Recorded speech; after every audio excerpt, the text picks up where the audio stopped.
চলে আসো the study of poetry by Matthew Arnold. Matthew Arnold তোমাদের পরিচিত লোক, তোমরা আগেই তাকে চিনেছ জেনেছ। তো তার আরেকটি পরিচয় হচ্ছে যে he is one of the greatest English critics, Literary critics. এই পরিচয়টা তোমরা পাওনি, এখন আমরা সেভাবে পাবো। কেমন? আচ্ছা, এখন আমাদের মোস্ট ইম্পর্টেন্ট যেটি, সেটা দিয়ে আমরা শুরু করব। আমাদের জন্য যেটা মোস্ট ইম্পর্টেন্ট সেটা হচ্ছে যে পোয়েট্রি সম্পর্কে ম্যাথিউ আর্নল্ডের কনসেপ্টটা কি। তিনি তার টেক্সটটা শুরুতেই বলেছেন যে poetry has immense destiny, high destiny. বলেছেন তিনি the poetry is worthy of its. তিনি একদম প্রথম যে কথাটি বলতে চেয়েছেন যে poetry, what is the future of poetry and what is the present condition of poetry. In the beginning, Arnold is very much hopeful about the future of poetry. He thinks that poetry is gradually getting immense foundation and popularity day by day. দিনে দিনে কবিতার ব্যাপকতা, জনপ্রিয়তা বাড়ছে এবং একটা strong ফাউন্ডেশনে সে দাঁড়িয়ে যাচ্ছে। He says that while all other branches of learning are failing to satisfy the demand of the society, যখন অন্যান্য ব্রাঞ্চগুলো ফেল করছে এবং সময়ের চাহিদা পূরণ করতে পারছে না, যেমন তিনি বলেছেন philosophy, history, science, even religion. তিনি রিলিজিয়নকেও এখানে নিয়ে এসেছেন।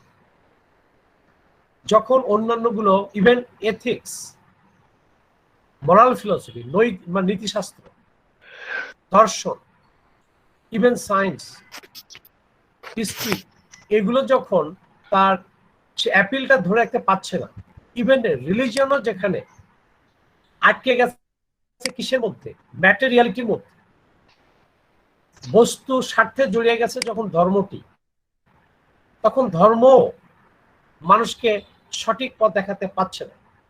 ধর্ম পারছে না মানে ধর্মের ব্যর্থতা না, ধর্মকে আমরা যেভাবে ইউজ করছি সেটা আমাদের সঠিক না। ম্যাটেরিয়ালিটির মধ্যে ঢুকে গেছে আমাদের রিলিজিয়ন। ম্যাটেরিয়ালিটি মানে কি? ম্যাটেরিয়ালিটি মানে কি? বস্তুবাদের মধ্যে আমাদের ধর্মটা একটা ইমোশনের, একটা বিশ্বাসের জিনিস। সেটাকে আমরা যখন ব্যাখ্যা অপব্যাখ্যা দিচ্ছি তখন ধর্ম আর আমাদের কাজে লাগছে না। ধর্মকে আমরা অধর্মের, ধর্মকে আমরা বস্তু জগতের স্বার্থে ইউজ করছি বা অ্যাবিউজ করছি। এ কারণে ধর্ম তার অ্যাপিল হারিয়ে ফেলছে। You understand? জি স্যার।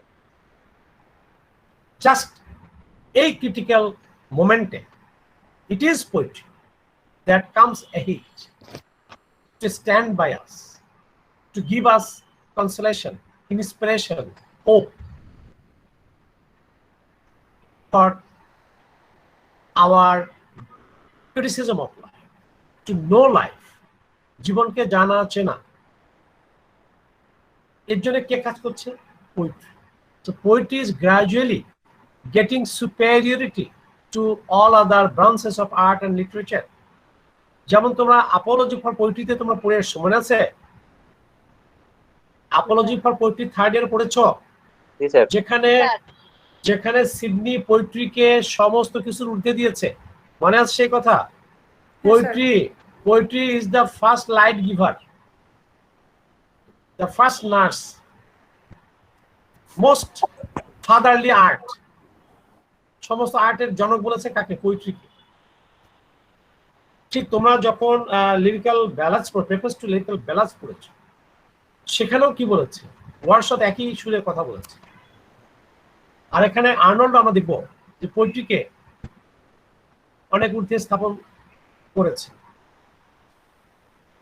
তো প্রথমে শুরু করেছেন এটি দিয়ে, he makes criticism of other branches of knowledge art and, এর সমালোচনা করেছেন যারা মূলত ব্যর্থ হচ্ছে। ঠিক সে সময় এগিয়ে এসছে কে?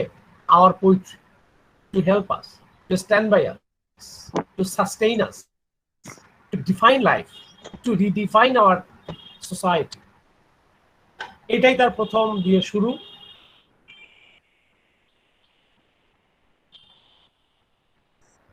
The future of poetry is immense because in poetry, where it is worthy of its high destinies, কবিতার কি আছে? হাই ডেস্টিনিজ আছে।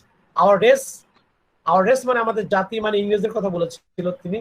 অ্যাজ টাইম গোজ অন, সময় যাওয়ার সাথে সাথে আমাদের এই জাতিটি উইল ফাইন্ড, মানে ইংরেজরা পাবে, দেখতে পাবে, বুঝতে পারবে, অ্যান্ড এভার শিওরার অ্যান্ড শিওরার স্টে মানে ফাউন্ডেশন, একটা শক্ত ভিত্তি তারা খুঁজে পাবে সময় গড়িয়ে যাওয়ার সাথে সাথে। কিসের মধ্যে? কবিতার মধ্যে একটা স্ট্রং ফাউন্ডেশন খুঁজে পাবে ইংরেজরা।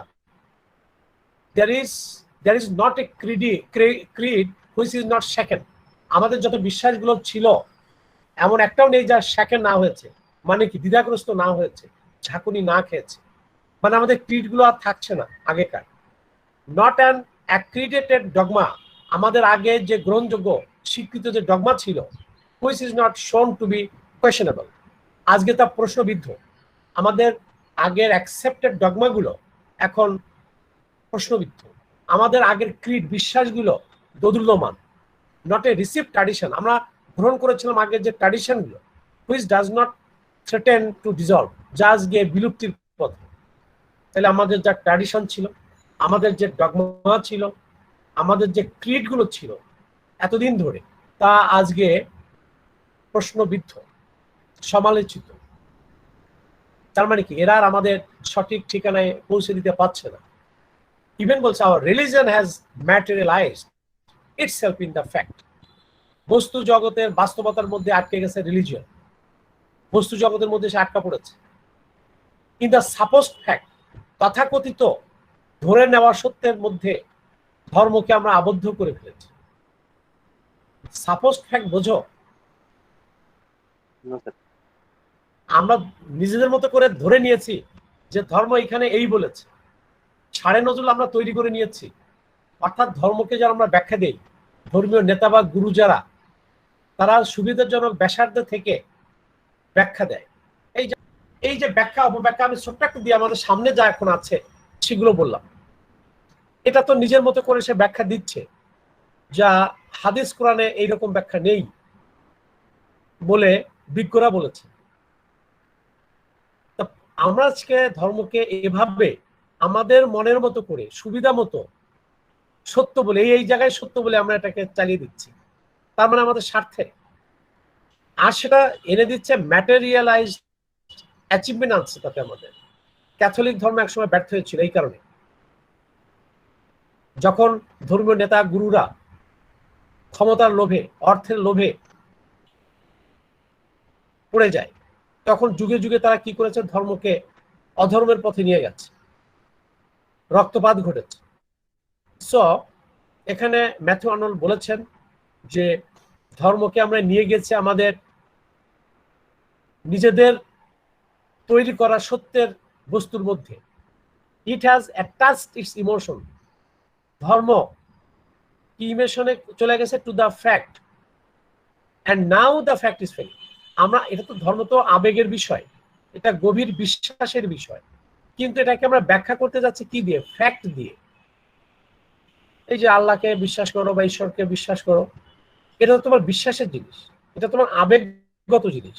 এখন যদি একজন বলে তুমি আল্লাহকে ধরে দেখাও তো হাত দিয়ে, বা ঈশ্বরকে আমাকে দেখাও তো একটু, যেমন সায়েন্স হাইড্রোজেন অক্সিজেন মিশিয়ে তোমাকে সামনে তৈরি করে দিচ্ছে, চোখের সামনে পানি, এইরকম তুমি একটু গডকে এনে দেখাও তো, সেটা তো সম্ভব না। এটা তো আমাদের বিশ্বাসের জিনিস, এটা আইডিয়ার জিনিস, এটা অ্যাবস্ট্রাক্টের জিনিস। সেটাকে যদি তুমি এখানে বস্তু দিয়ে দেখাতে চাও, সেটা দেখানো যাবে? যাবে না। কিন্তু আমরা জোর করে সেটা করতে চাচ্ছি। আর যে কারণে ধর্ম কি হচ্ছে এখানে কি বলছে, বাট ফর পোয়েট্রি দ্য আচ্ছা sorry suppose fact it has attached its emotion to the fact and now the fact is failing it. সেই তথাকথিত সত্য এখন ব্যর্থ হচ্ছে। তথাকথিত সত্য বলেছি কিন্তু আমি আসল সত্য বলি নাই, আমরা সেই ধরে নেওয়া সত্য এখন ব্যর্থ। So what to do?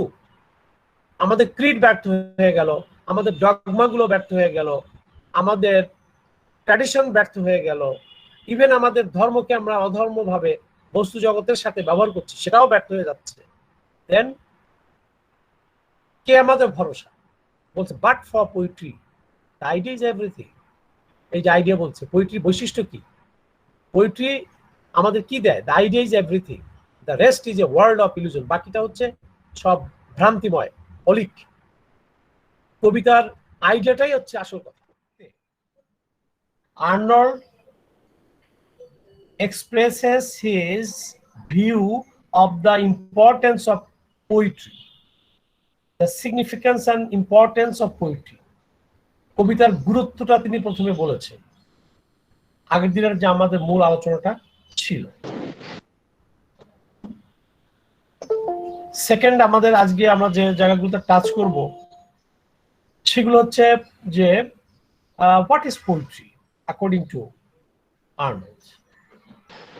What are the qualities, characteristics of best poetry? Second স্টেজে এসে তিনি এই কথাগুলো বলেছেন।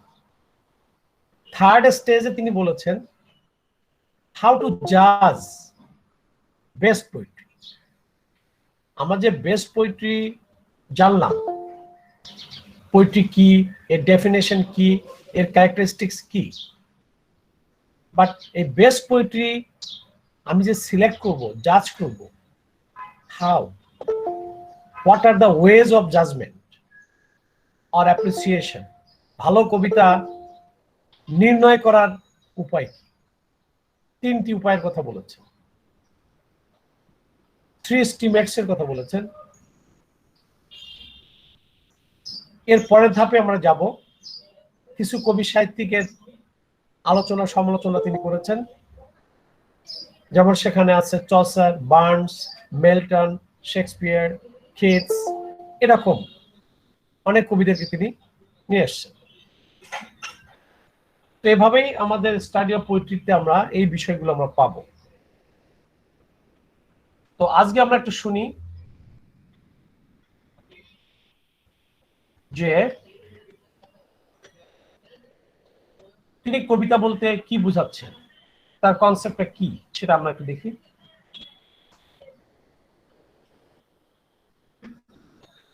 He mentions Aristotle and Wordsworth, এই দুইজনকে তিনি নিয়ে এসছেন। এখানে আরো অনেক রেফারেন্স আছে, বাট কবিতা বলতে কি বোঝায় এই দুইজনের মতকে তিনি এখানে গ্রহণ করেছেন। অ্যাকর্ডিং টু ওয়ার্ডসওয়ার্থ, ওয়ার্ডসওয়ার্থে তোমরা Lyrical Ballads, preface to Lyrical Ballads তোমরা পড়েছিলে সেকেন্ড ইয়ারে, সেখান থেকে আর্নল্ড লাইন তুলে দিয়ে বলছেন যে পোয়েট্রি কি। আমি টেক্সট থেকে বলছি, তোমরা শোনো শুধু। উইদাউট পোয়েট্রি আওয়ার সায়েন্স, আচ্ছা একটু আগে থেকে বলি।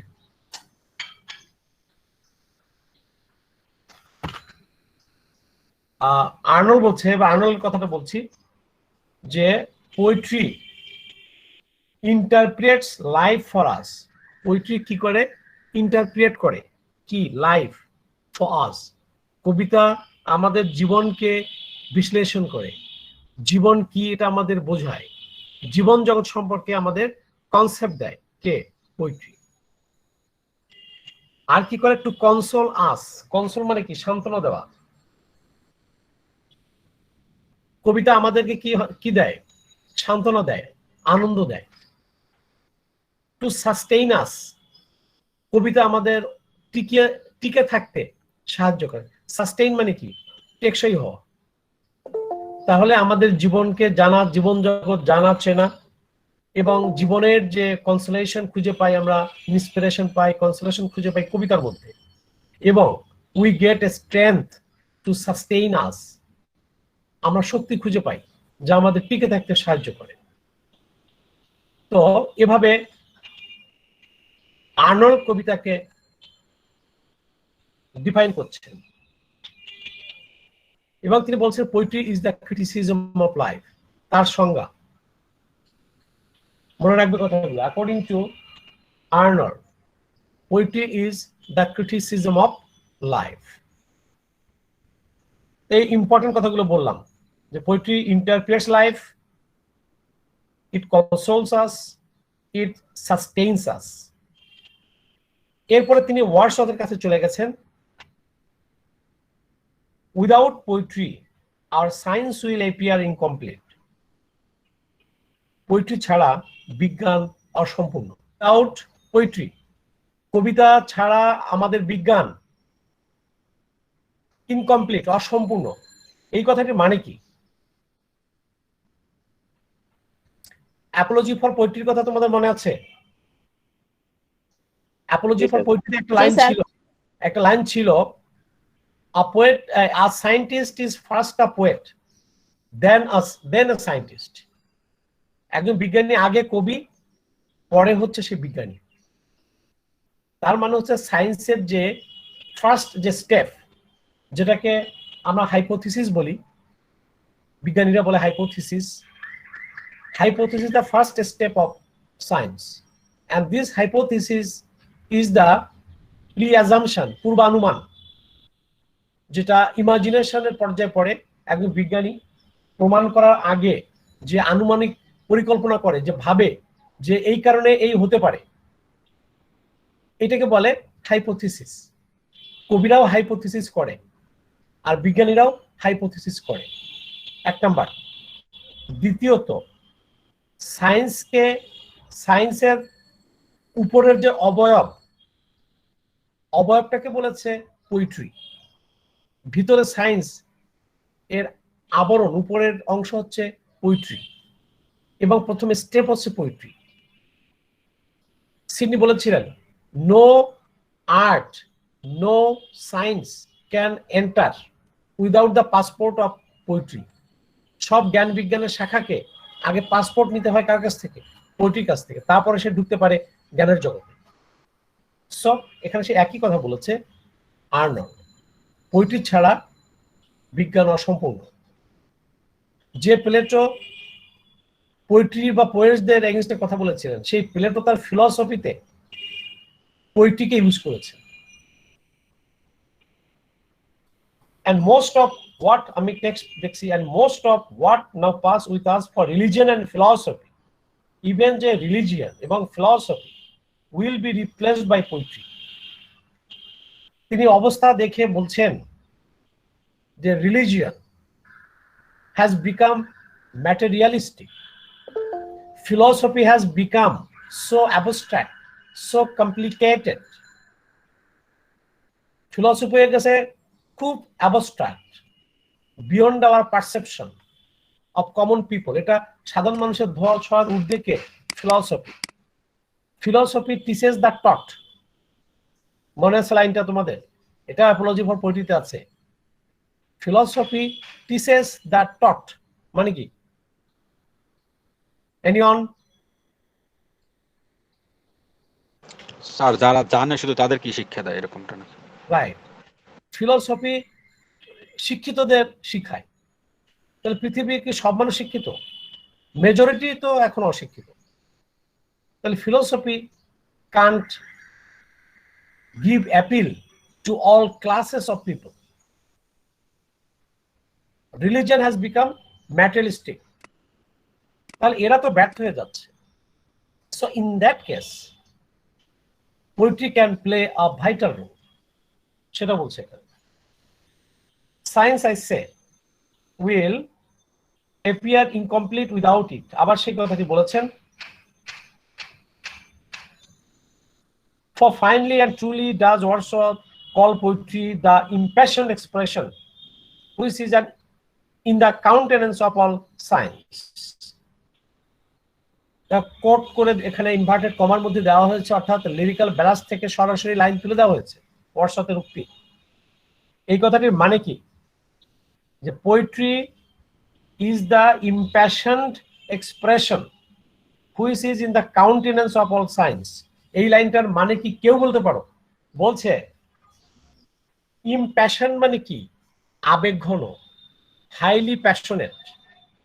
এক্সপ্রেশন তো অভিব্যক্তি, প্রকাশ।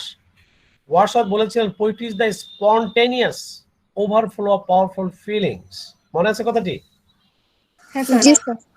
এখানে তাই ইমপ্রেশন এক্সপ্রেশন মানে কি?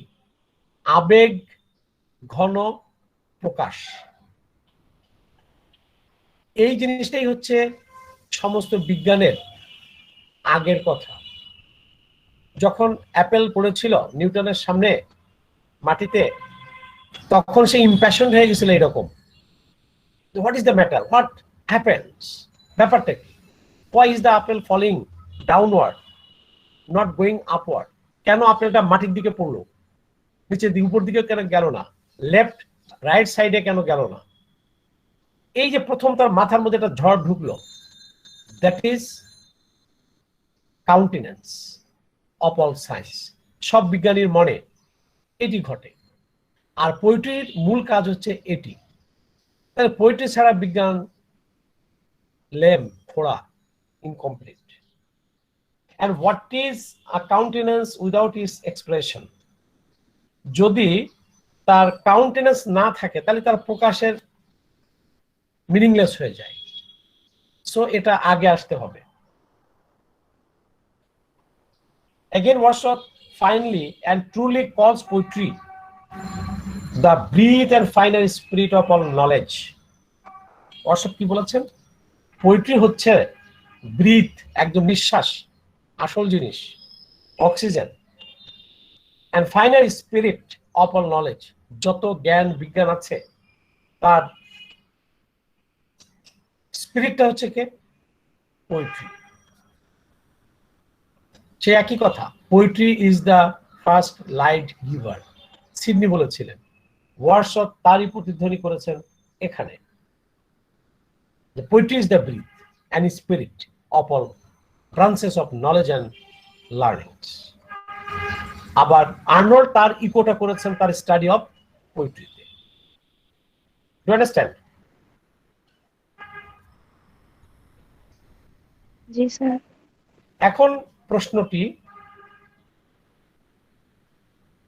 যে কবিতার ক্ষেত্রে তোমাদের আসলে শর্ট কোশ্চেন মোশন হতে পারে, শার্লাটানিজম একটি টার্ম এখানে ইউজ হয়েছে। কোশ্চেন আসতে পারে যে what does Arnold tell us about charlatanism in poetry?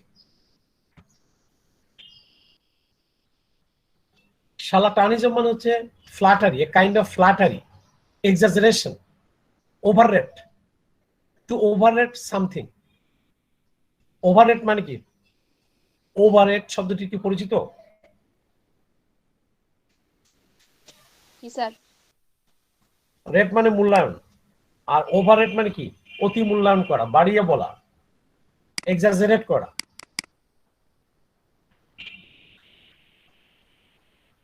তো এখানে রেফারেন্স দিয়ে বলেছেন প্রথমে যে নেপোলিয়ন, সম্রাট নেপোলিয়ন বলেছিলেন যে শার্লাটানিজম ইজ এভরিওয়্যার। এই flattery, high appreciation, excessive praise, এটা সব জায়গাতেই আছে। আর্নল্ড বলছেন এটা পলিটিক্সে থাকতে পারে, বিভিন্ন ক্ষেত্রে থাকতে পারে, but in poetry there is no scope of charlatanism. কিন্তু পোয়েট্রির ক্ষেত্রে শার্লাটানিজমের কোনো আশ্রয় প্রশ্রয় নেই, তাহলে সেটা ডিস্ট্রাকটিভ হবে।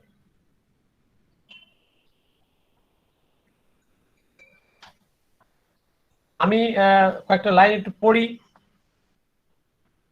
In poetry, which is thought and art in one, it is the glory, the eternal honor that charlatanism shall find no entrance. এই কবিতার গৌরবের মধ্যে কোনো শার্লাটিজম প্রবেশ অধিকার নেই। That this noble sphere be kept inviolate and inviolable. এর মধ্যে প্রবেশ করার, ঢোকার অনুমতির কোনো সুযোগ নেই শার্লাটানিজমের। Charlatanism is for কনফিউজিং, কারণ এটা কনফিউজ করে দেয়। যে জিনিসটা যা তা না বলে যদি আমি তাকে বাড়িয়ে বলি, তাহলে আসল জিনিসটা সম্পর্কে আমরা কনফিউজড হয়ে যাই। এটা আমরা কনফিউজ করে অ্যান্ড অবলিটারেটিং, বাধাগ্রস্ত করে the ডিস্টিংশনস between excellent and inferior. কোন জিনিসটা যে এক্সেলেন্ট, কোন কবিতা যে এক্সেলেন্ট আর কোনটা যে ইনফেরিয়র, এইটাকে আমরা ডিস্টিংক্ট করতে পারি না, ডিফারেন্সিয়েট করতে পারি না। কিসের কারণে? শার্লাটানিজমের কারণে। অর্থাৎ যেটা ইনফেরিয়র কোয়ালিটির পোয়েট্রি, সেটাকে আমি বললাম it is best type of poetry, it is excellent. তাহলে ইনফেরিয়র পোয়েট্রিকে যদি আমরা শার্লাটানিজমের কারণে বাড়িয়ে বলি যেটা শ্রেষ্ঠ কবিতা, তাহলে শ্রেষ্ঠ কবিতা, রিয়ালি শ্রেষ্ঠ কবিতার অবস্থা কি হবে? তাহলে আমরা কনফিউজড হয়ে যাবো জাজমেন্টের ক্ষেত্রে, যে কোনটা রিয়ালি এক্সেলেন্ট, কোনটা রিয়ালি ইনফেরিয়র, আমরা বুঝতে পারবো না। কোনটা সাউন্ড অ্যান্ড আনসাউন্ড। সাউন্ড মানে কি? ফেয়ার, সুস্থ, সুন্দর সাউন্ড। আনসাউন্ড তার opposite, or only half sound. আবার কিছু আছে হাফ সাউন্ড, আবার আছে কিছু true and untrue, or only half true.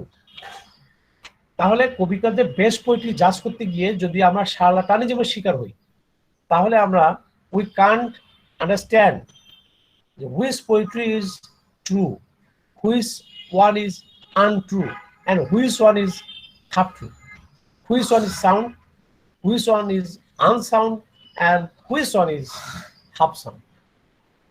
এই ডিফারেন্সিয়েট না করতে পারলে সেটা হবে disastrous, destructive. It is charlatanism, conscious আর আনকনসাস, সেটা আমরা কনসাসলি করি বা আনকনসাসলি করি। whenever we confuse or obliterate this, আমরা এটাকে বাধাগ্রস্ত করি, এটাকে বিপদগামী করি এবং কনফিউজ করে দিই। And in poetry, more than anywhere else, it is impermissible to confuse or obliterate them. কবিতায় তো এই ধরনের কনফিউশন করাই যাবে না, এটা একেবারেই ইম্পারমিসিবল, অর্থাৎ অনুমতিযোগ্য নয়, প্রবেশযোগ্য নয়। For in poetry, the distinction between excellent and inferior, কোনটি excellent, কোনটি inferior, a distinction দরকার। Sound and unsound or only half sound, true and untrue, only half true, is of paramount importance. এই পার্থক্যটা খুবই গুরুত্বপূর্ণ। সো এখানে শার্লাটানিজম avoid করতে হবে। এখন শার্লাটানিজমটা বলতে আমরা কি বুঝিয়েছি, তোমরা কি বলো? Sir, to exaggerate something. To exaggerate something. এবং এটা করা যাবে না কি ক্ষেত্রে? অনেক ক্ষেত্রে এটা ঘটছে আমাদের রিয়েল লাইফে, বিশেষ করে সব জায়গাতেই ঘটছে। যে যেখানে আছে বসকে কি করছে? ফ্ল্যাটারি করছে, হাই অ্যাপ্রিসিয়েট করছে, যা সে রিয়েলি না, এবং সুযোগ নিচ্ছে। পোয়েট্রির ক্ষেত্রে কি বলছে এটা করা যাবে না কেন? Sir, তাহলে এটা destructive হবে, it will be destructive. কেন ডিস্ট্রাকটিভ হবে? কারণ হচ্ছে স্যার পোয়েট্রি যা তাই তো, এটাকে তো মানে অন্যান্য জিনিসের মতো ওভাররেট করা যাবে না। ওভাররাইট করা যাবে না, কোনটা সাউন্ড আনসাউন্ড, কোনটা অনলি হাফ সাউন্ড, কোনটা ট্রু, কোনটা আনট্রু, আর এগুলো এটা বুঝতে পারবো। আমরা এটা বুঝতে পারবো না।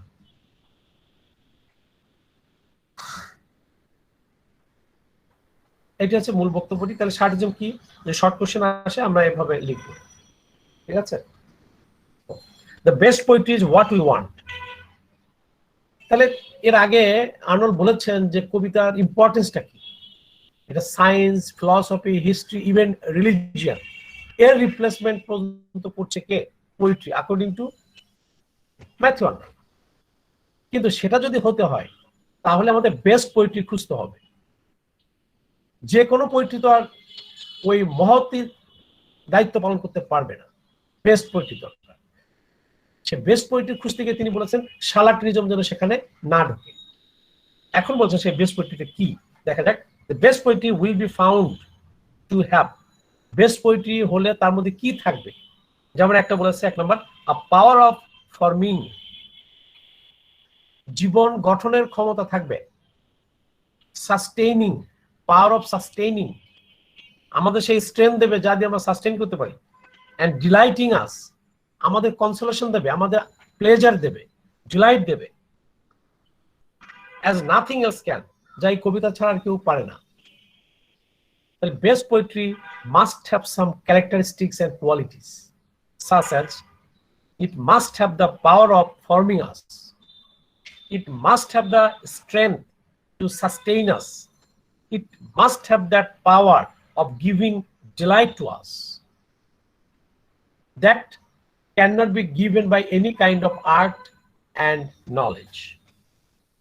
আর কি বলছেন, a clearer deeper sense of the best in poetry, কবিতার মধ্যে দেখতে হবে deeper sense of the best, সেরা গভীর সেন্সটা ক্লিয়ারার এবং ডিপার সেন্স বেস্ট পোয়েট্রির মধ্যে থাকবে। And of the strength and joy to be drawn from it, এবং এর থেকে যেন সেই স্ট্রেংথ আমরা খুঁজে পাই। যে কবিতায় স্ট্রেংথ আছে, যে কবিতায় জয় আছে, যে কবিতায় ডিপার সেন্স অফ দ্য বেস্ট আছে, সেই কবিতাই হচ্ছে best poetry. And it is বলছে the best, the most precious benefit which we can gather from a poetical collection, এবং এই কোয়ালিটি যদি কবিতাতে থাকে তাহলে আমরা বেস্ট বেনিফিট সেখান থেকে পেতে পারি। বুঝতে পেরেছ?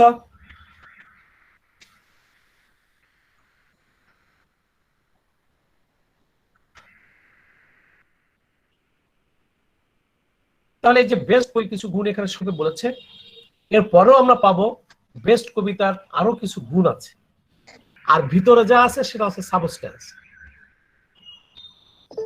যেমন একজন মানুষকে জাজ করা যাবে এই দুই দিক দেখতে হবে, একটা হচ্ছে তার ফেস ভ্যালু, উপরটা তার কেমন দেখতে এটা, আর ভিতরে তার হার্টটা কেমন, মাইন্ডটা কেমন। একজন মানুষকে জাজ করতে গেলে তার খালি ফিজিক্যাল অ্যাপিয়ারেন্স দিয়ে, আউটার এক্সপ্রেশন দিয়ে খালি বোঝা যাবে না, তার ভিতরটাও জানতে হবে। ঠিক কবিতার দুটোর দিক আছে, তার ভিতরে যে থিম বা সাবজেক্ট ম্যাটার সেটা, আর এর পরিবেশন করা হয়েছে যে ল্যাঙ্গুয়েজের মাধ্যমে, যে ভার্স প্যাটার্নে, এটা হচ্ছে স্টাইল। এই দুটোতেই যদি কবিতা, যে কবিতা ভালো দুই দিক দিয়ে, সেই কবিতায় সেরা কবিতা। এখানে সেই কথাগুলো বলেছে, কিন্তু ওদের ভাষাটা দেখো, they are in the matter and substance. একটা জিনিস কিন্তু, ম্যাটার অ্যান্ড সাবস্ট্যান্স মানে হচ্ছে subject matter or theme or the content, কন্টেন্টও ইউজ হয়, কন্টেন্ট মানে বিষয়বস্তুর দিক। তাহলে কবিতা শ্রেষ্ঠ হইতে হবে কিসে, তার বিষয়বস্তুতে। And they are in its manner and style. Manner আর স্টাইল একটা জিনিস, আমি যেটাকে স্টাইল বলেছি, এর ফর্ম, স্ট্রাকচার, এই দুই দিকেই কি হতে হবে, ভালো হতে হবে। আর কি বলেছে, both of these, the substance and matter on the one hand, the style and manner on the other hand, have a mark and accent of beauty. দেখো কয়েকটা বৈশিষ্ট্য বলছে, সেরা কবিতা হইতে গেলে এর মধ্যে একটা মার্ক থাকতে হবে।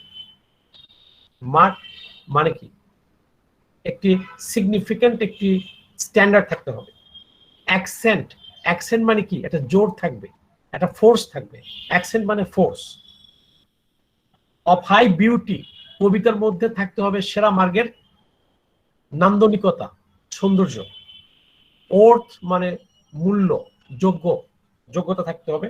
অ্যান্ড পাওয়ার, কবিতার মধ্যে একটি ক্ষমতা থাকতে হবে। তাহলে বেস্ট পোয়েট্রি হতে গেলে it must have some characteristics such as a mark, an accent of hi beauty, অর্থ অ্যান্ড পাওয়ার, এগুলো থাকতে হবে। But if we are asked to define this mark and accent in the substance, our answer must be no, for we should thereby be darkening the question, not clearing it. The mark and accent are as given by the substance and matter of that poetry. তাহলে যে mark এবং accent যে দুটো জিনিস বলেছেন, এই দুটো জিনিস থাকতে হবে কোথায়, এর সাবজেক্ট ম্যাটারও থাকতে হবে, এবং by the style and manner of the poetry, এবং এর ম্যানারও থাকতে হবে। There must have mark and accent both in content and style of poetry. এর পরের বৈশিষ্ট্য দেখো, পরে প্রায় বলছে দুটি কথা, higher truth and higher seriousness. পরের প্রায় এটা বলা হয়েছে। লেটাসের আগে দেখো দুটো ওয়ার্ড তোমরা দেখতে পারবে, একটা হচ্ছে higher truth and higher seriousness. দেখেছো লেটাসের আগের লাইনে দেখা যাচ্ছে, দেখো। জি স্যার, দেখা যাচ্ছে। তাহলে পোয়েট্রিতে এই হায়ার ট্রুথ এবং higher seriousness integral part of best poetry. Best poetry হতে গেলে এটা থাকতে হবে। কি বলেছে দেখো, let us add therefore to what we have said this, that the substance and matter of the best poetry acquire their special character from possessing in an eminent degree truth and seriousness. ভালো কবিতা হলে truth এবং seriousness থাকতে হবে। We may add yet further what is in itself evident, that to the style and manner of the best poetry their special character, their accent is given by the diction. তো সেরা কবিতা হতে হলে সেখানে the accent of diction থাকতে হবে, ডিকশনটা থাকতে হবে। Diction মানে কি? এনিওয়ান পোয়েটিক্স পড়া থেকে বলা হয়েছে ডিকশন। হোয়াট ইজ শব্দচয়ন স্যার, ল্যাঙ্গুয়েজ। ডিকশন যদি আমরা বলি, সিলেক্টিং ল্যাঙ্গুয়েজ মেবি নাকি? যদি একেবারে আমরা কম কথায় বলি সেটা বলবো the selection of language. Specifically যদি আমরা বলি selection of words and phrases that a poet সিলেক্টস in his poetry. কবিতায় যে সমস্ত ওয়ার্ড, যে ফ্রেজ, যে সেন্টেন্স গুলো তিনি ব্যবহার করেন ওইটাকে আমরা বলবো ডিকশন। যদি আমরা টোটাল ভাবে বলি তাহলে সিলেকশন অফ ল্যাঙ্গুয়েজ। তাহলে এটা হতে হবে কি, ফ্লুইডিটি থাকবে ডিকশনের মধ্যে, প্রাঞ্জলতা থাকবে এবং একটা মুভমেন্ট থাকবে, একটা গতিময়তা থাকবে, গতি থাকবে। ল্যাঙ্গুয়েজটা কি হবে তাহলে? ফ্লুইডিটি থাকবে ল্যাঙ্গুয়েজের মধ্যে, and there must have a movement in this diction. একটু পরে পড়ছি, দেখো 2-3 লাইন পরে। The superior character of truth and seriousness in the matter and substance of the best poetry is inseparable. এটা ইনসেপারেবল বলছে, from the superiority of diction and movement. তাহলে কবিতার মধ্যে তার সাবজেক্ট ম্যাটারের মধ্যে কি থাকতে হবে? হাই ট্রুথ এবং হাই সিরিয়াস থাকবে। কিসের মধ্যে থাকবে? তার সাবস্টেন্সের মধ্যে, তার ম্যাটার মানে সাবজেক্ট ম্যাটারের মধ্যে। একইভাবে সেটা থাকবে superiority of diction and movement, যেটা মূলত স্টাইল বা ম্যানার আমরা বলছি। স্টাইল বা ম্যানার বলতে আমরা মূলত বলছি ল্যাঙ্গুয়েজকে, ডিকশনটাকে, তার যে ফ্লুইডিটি, তার যে অ্যাকসেন্ট, তার যে মুভমেন্ট, সেটা হচ্ছে স্টাইলের অংশ। Arnold says that this high seriousness and high truth must be inseparable from both the content and the style of poetry. এই হাই সিরিয়াসনেস এবং হাই ট্রুথ কিসের মধ্যে থাকবে? শুধু সাবস্ট্যান্সে থাকলে হবে না, সেটা কিসের মধ্যে থাকতে হবে বলো? এই যে আনসার নেই মানে বোঝো না। কি স্যার? স্যার কোশ্চেনটা বলেন। হাই সিরিয়াসনেস এবং ট্রুথ শুধু সাবস্ট্যান্সে থাকলে হবে না, তাহলে আর কিসে থাকতে হবে? তাহলে আমি পোয়েট্রির দুটো দিক বলেছি, একটা হচ্ছে সাবস্ট্যান্স, স্টাইল এন্ড ম্যানারও থাকতে হবে। ম্যানারের মধ্যে একটা স্টাইল। সে সাবজেক্ট ম্যাটার বা কন্টেন্ট বোঝাতে গিয়ে দুটি ওয়ার্ড ইউজ করেছে, সাবস্ট্যান্স এন্ড ম্যাটার মানে এক, মানে কন্টেন্ট, থিম মানে সাবজেক্ট ম্যাটার। আর স্টাইলের ক্ষেত্রে দুটি টার্ম ইউজ করেছেন, manner and style. So Arnold believes that a best poetry must have high seriousness and high truth, both in the content and style of poetry. বুঝতে পেরেছি? এই প্রশ্নটি আসার মতো তোমাদের এবার পোয়েট্রির প্রশ্নটা কি হবে? হ্যাঁ, প্রশ্নটা কি হবে? ওই যে বলেছিলাম, এক সংখ্যায় বলেছিলাম discuss Arnold's concept of poetry আর বেস্ট পোয়েট্রি। এটা ভিন্নভাবে আসতে পারে, discuss the characteristics and function of best poetry. আমি সেগুলোই বলছি, গুণাগুণগুলো কি। আর্নল্ড বলছেন কোন কোন কবিতা দেখা গেছে যে তার কন্টেন্টটা, সাবজেক্ট ম্যাটারটা খুব হায়ার সিরিয়াসনেস আছে, হায়ার ট্রুথ আছে, বাট তার স্টাইলে নাই, তাহলে সেটা বেস্ট বলা যাবে না, ক্লাসিক পোয়েট্রি বলা যাবে না। আবার দেখা গেছে কারণ স্টাইলটা ফাটাফাটি বাট তার সাবস্ট্যান্স ফাটাফাটি হয় নাই, তাকেও বেস্ট পোয়েট্রি বা ক্লাসিক্যাল পোয়েট্রি বলা যাবে না। দুই দিকেই তাকে হতে হবে, অর্থাৎ উপরে দেখতেও সুন্দর হবে, গুণবতী হতে হবে, আবার রূপবতী হইতে হবে। বুঝতে পেরেছ? একটা মেয়ে খুব সুন্দরী, রূপবতী, বাট গুণের খবর নাই, তাহলে সে ভালো মেয়ে না। আবার কেউ খুব গুণবতী, উপরে আবার দেখতে ভালো না, তাও সেরা মানের মেয়ে হবে না। বেস্ট ক্লাস অফ গার্ল হইতে গেলে she must have beauty in her physical appearance and heart. এখন বুঝতে পেরেছ কবিতার সাবস্ট্যান্স আর স্টাইল বলতে কি বুঝিয়েছি? বেস্ট পোয়েট্রি কোয়ালিটিস বললেও হবে, বলো। স্যার বেস্ট পোয়েট্রি কোয়ালিটি হচ্ছে পাওয়ার অফ ফর্মিং, দেন হচ্ছে পাওয়ার অফ সাস্টেইনিং, দেন হচ্ছে আর মানে poetry must have higher truth and higher seriousness both in the content and style of poetry. তারপরে manner of the poetry of their special character from their accent is given by their diction and even yet more. তারপরে Then sir একদম প্রথম বলতে হবে Matthew Arnold defines poetry as a criticism of life, একদম first বিসমিল্লাহ। Number 2, to Arnold, idea is everything in poetry, nothing else. Idea হচ্ছে তার কাছে এক নম্বর condition.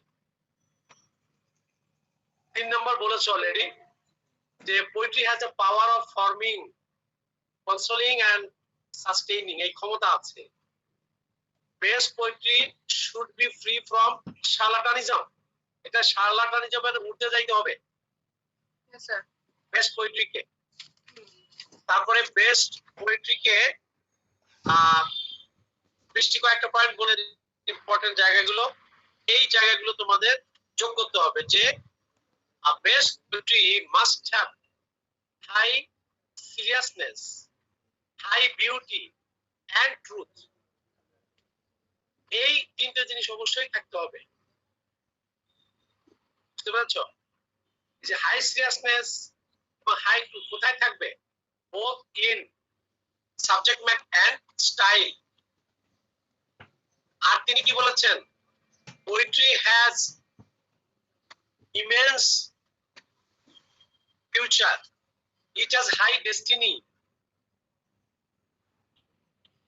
While other branches of knowledge and learning, even religion, are failing to satisfy the demand of the people, it is poetry that comes ahead. 2, এই যে এই কথাগুলো আমরা বলেছি অলরেডি, এইগুলো বলতে হবে। তো এই হচ্ছে বেসিক তার পোয়েট্রি সম্পর্কে কিছু কথা। আমরা এখন যাব আরেকটা ইম্পর্টেন্ট জায়গা রয়ে গেছে, সেটা হচ্ছে এতক্ষণ ধরে আমরা বলছি, but how to justify, how to choose, how to select best poetry. Best poetry তুমি বাছাই করবে কিভাবে? তাহলে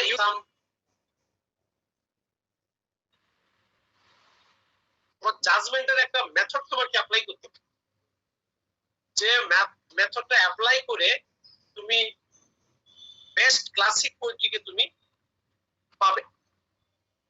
He speaks of 3 estimates or methods of poetic judgment. কবিতা বিচারের অর্থাৎ সাহিত্য বিচারের 3টি এখানে ইউজ করেছেন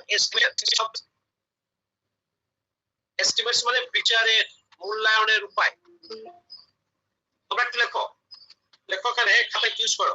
Bethune speaks of 3 kinds of estimates in the study of poetry.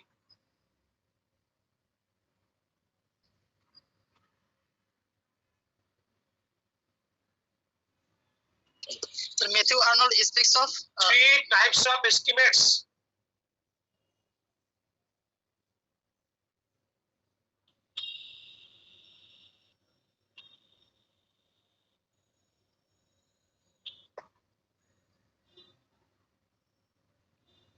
Such দিয়ে ড্যাশ দাও, নিচে লেখো 1 নাম্বার।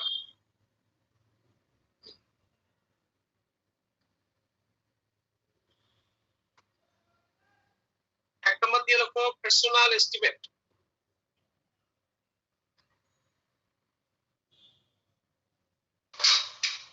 নাম্বার 2 দাও হিস্টোরিক এস্টিমেট বা historical estimate.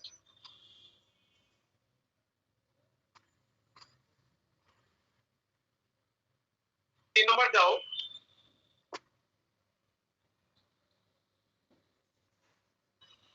Real estimate. Real estimate oblique দিয়ে লেখো দ্য টাচস্টোন মেথড। আচ্ছা, প্রথম যে দুটো লিখেছো এই দুটো পাশে সেকেন্ড ব্র্যাকেট দিয়ে আটকাও।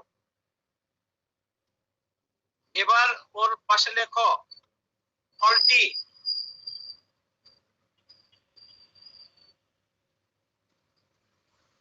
and rejected by Matthew Arnold। বাংলায় লেখো প্রথম দুটি এস্টিমেট ত্রুটিপূর্ণ এবং আর্নল্ড সে দুটোকে রিজেক্ট করেছে। এই তিনটি এস্টিমেট বলে প্রথম দুটোকে তিনি বলেছেন the first two estimates or ways of judgment are faulty, defective and unacceptable। এবার বুঝেছো? Yes, sir. এখন এই মেথড কি তা তো একটু বুঝতে হবে। আর লাস্টে যেটা সেটার পাশে লিখে রাখো the best estimate advocated by Matthew Arnold।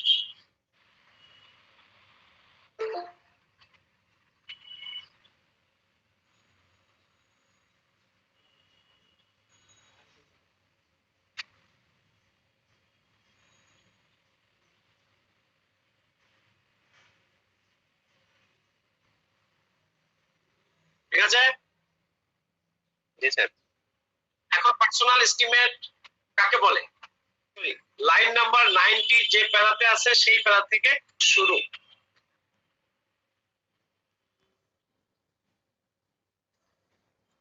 আরেকটা চলবে, হ্যাঁ আরেকটা চলবে, অনেক দূর পর্যন্ত চলবে।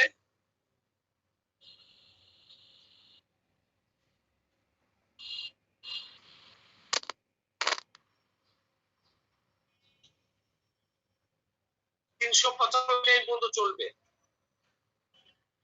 যাই হোক, এখন শোনো, আর্নল্ড বলছেন যে বেস্ট টাইপ বা ক্লাসিক্যাল পোয়েট্রি আমাদের এক্সামিন করতে হবে। এক্সামিন করে দেখতে হবে যে কোন কবিতার মধ্যে কোন কবিতাটা সাউন্ড, কোনটা আনসাউন্ড, কোনটা হাফ সাউন্ড, কোন কবিতা ট্রু, কোনটা হাফ ট্রু, কোনটা আনট্রু, এটা বের করতে হবে। বের করতে আমাদের তিনটে পদ্ধতি। 1 নম্বর পার্সোনাল এস্টিমেট কাকে বলে সেটা শোনো। Personal estimate is a type of estimate or method of poetic judgment in which the critic has some liking and weakness, personal like and weakness for a writer, for a poet, for an artist। তুমি যে কবিকে বা যে সাহিত্যিককে তুমি জাজ করতে যাচ্ছ, যা লেখাকে, সেই কবিতার সেই কবির প্রতি বা সেই কবির লেখার প্রতি ক্রিটিকের যদি পার্সোনাল কোনো লাইকিং থাকে, পার্সোনাল যদি উইকনেস থাকে, হি ইজ প্রেজুডিসড এন্ড পার্শিয়াল। তিনি প্রেজুডিসড হয়ে যাবেন কি, যেহেতু একজনের প্রতি দুর্বল, তাকে বেশি ভালো লাগে, তাকে ভালোবাসে, তাকে ভালো জানে, এই আউটলুক থেকে যখন সে জাজ করতে যাবে, he falls victim of a faulty method of judgment that is called personal or individual estimate। Bangla বলছে একজন ক্রিটিক, সমালোচক, তার সমসাময়িক কিছু কবি সাহিত্যিক থাকে যা তার বন্ধু হতে পারে, তার রিলেটিভ হতে পারে, অথবা ওই রাইটারের লেখার প্রতি তার একটু পার্সোনাল ভালো লাগা আছে। এই দৃষ্টিকোণ থেকে যখন একজন ক্রিটিক জাজ করতে যায় তখন সে পার্সোনাল এস্টিমেটে শিকার হয়, কারণ তিনি তো অবজেক্টিভলি সেটা জাজ করছেন না, তিনি তো ইম্পার্শিয়াল হয়ে জাজ করছেন না, তিনি তো পার্শিয়াল হয়ে গেলেন, তার পার্সোনাল উইকনেস দিয়ে তিনি বিচার করছেন। তাহলে সেটা কি সে রাইট হবে? তিনি তো এক্সাজারেট করবেন। যাই লিখুক না কেন, তুমি সব আরে ফাটাফাটি লিখেছে, অমুক রাইটার ফাটাফাটি, তার লেখা না পড়েই বলছে ফাটাফাটি। কেন? তাকে ভালোবাসে, তাকে ভালো জানে, এই দুর্বলতা থেকে জাজমেন্ট করে ফেলে। এবং এই জাজমেন্টটা সাধারণত হয় সমসাময়িক কোনো কবি, সাহিত্যিক বা আর্টিস্টকে যখন জাজ করতে, সমসাময়িক কন্টেম্পোরারি যিনি ক্রিটিক, তার সমসাময়িক কালে এই ব্যাপারটি বেশি ঘটে। সমসাময়িকের বাইরে যে ঘটে না তাও না, শুধু তাও ঘটতে পারে, কিন্তু হর হামেশা কন্টেম্পোরারি ক্ষেত্রে ঘটে, এর বাইরেও ঘটতে পারে কদাচিৎ। যেমন শরৎচন্দ্রের প্রতি আমার বিশেষ দুর্বলতা এখনো আছে, আর সেই টিনের সময়ও ছিল দুর্বলতা। সে তো আগেকার, সমসাময়িক না, তারপরেও যেহেতু আমার বিশেষ ভালো লাগে, আমি মূল্যায়ন করার ক্ষেত্রে চোখ বুঝে বলে দিই যে শরৎচন্দ্র ইজ সেকেন্ড টু নাম। এই যে এটাও হতে পারে, কিন্তু according to Arnold, personal estimate usually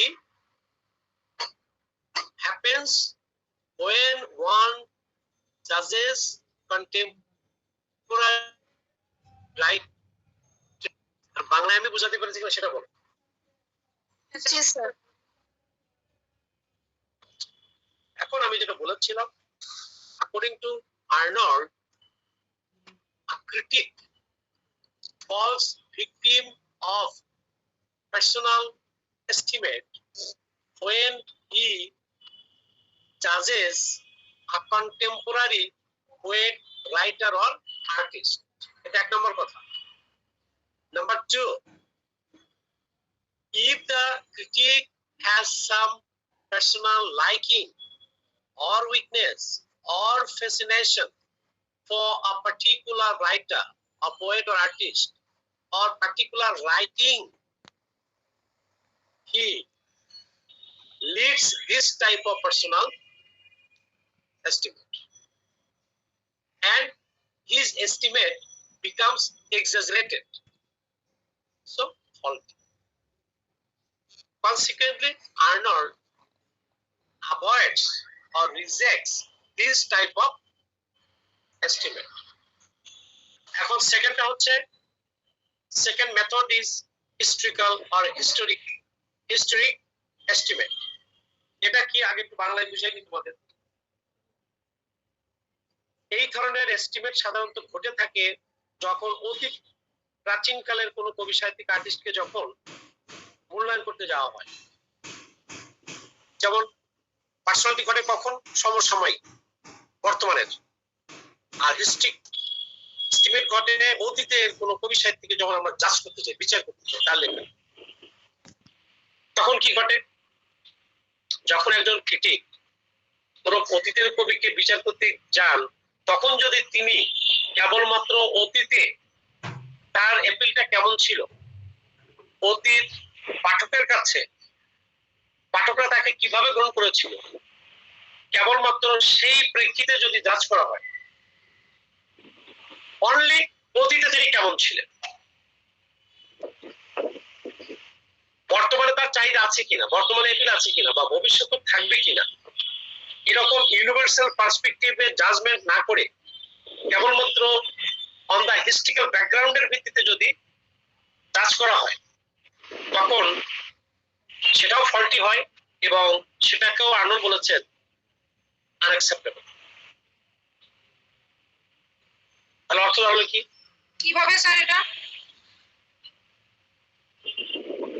যেমন আমি বলি একটা উদাহরণ, যেমন শোনো, যেমন ক্যাডমন একজন কবি, কোন যুগের জানো? ক্যাডমন যাও, এটা আছে ওল্ড ইংলিশ পিরিয়ড, অর্থাৎ অ্যাংলো স্যাক্সন পিরিয়ডের একজন কবি। যাকে বলা হয় Milton of Anglo Saxon age. অনেবার ক্যাটবন সেই পাস্টের সীমানা অতিক্রম করে বর্তমানে অতটা তিনি উঠে আসতে পারেননি, অর্থাৎ বর্তমানে তার অতটা অ্যাপিল নেই, কেবলমাত্র অতীতে একটা অ্যাপিল ছিল। বুঝতে পারছ? আর্ট বা লিটারেচার এটা হবে ইউনিভার্সাল, টাইমলেস। টাইমলেস বোঝো? which cannot be restricted by any certain period of time. কোন কবি সাহিত্যিক বা সাহিত্য এটা সময়ের বাউন্ডারি পেরিয়ে আসে, স্থান কাল পাত্রের ঊর্ধ্বে চলে আসে। শেক্সপিয়ার ইংল্যান্ডের ইংলিশ লিটারেচারের তিনি শ্রেষ্ঠ ড্রামাটিস্ট। শেক্সপিয়ার কোন যুগের? এলিজাবেথিয়ান যুগের। এখন থেকে 500 বছর আগে ছিলেন শেক্সপিয়ার, সে তো অতীত। এবং কোথাকার? ইংল্যান্ডের। বাট আমরা কি শেক্সপিয়ার এখনো পড়ি না পড়ি না? পড়ি স্যার। শুধু কি ইংল্যান্ডের লোকে পড়ে না যত ভাষাভাষী প্রায় আছে বিশ্বে সব ভাষাভাষীর মানুষ আগেও পড়েছে? 16th সেঞ্চুরিতে পড়েছে, 17th 18th 19th 20th 21st চলছে এখন, এবং তার জনপ্রিয়তা বাড়ছে বই কমছে না। রবীন্দ্রনাথ, এদের অ্যাপেলটা তো ইউনিভার্সাল নাকি? এদের অ্যাপেলটা ইউনিভার্সাল কথাটি বোঝো? জি স্যার। স্যার যুগ যুগ ধরে যার গ্রহণযোগ্যতা সব সমাজে ছিল বা থাকে, আছে। থাকবে, আছে এবং থাকবে, স্যার। এমন বোঝা যায়। সর্বজনীন স্যার। তাহলে যদি আমি বলি শেক্সপিয়ার একজন বেস্ট ড্রামাটিস্ট, এই জাজমেন্ট যদি করি তাহলে এটা রাইট। কেন?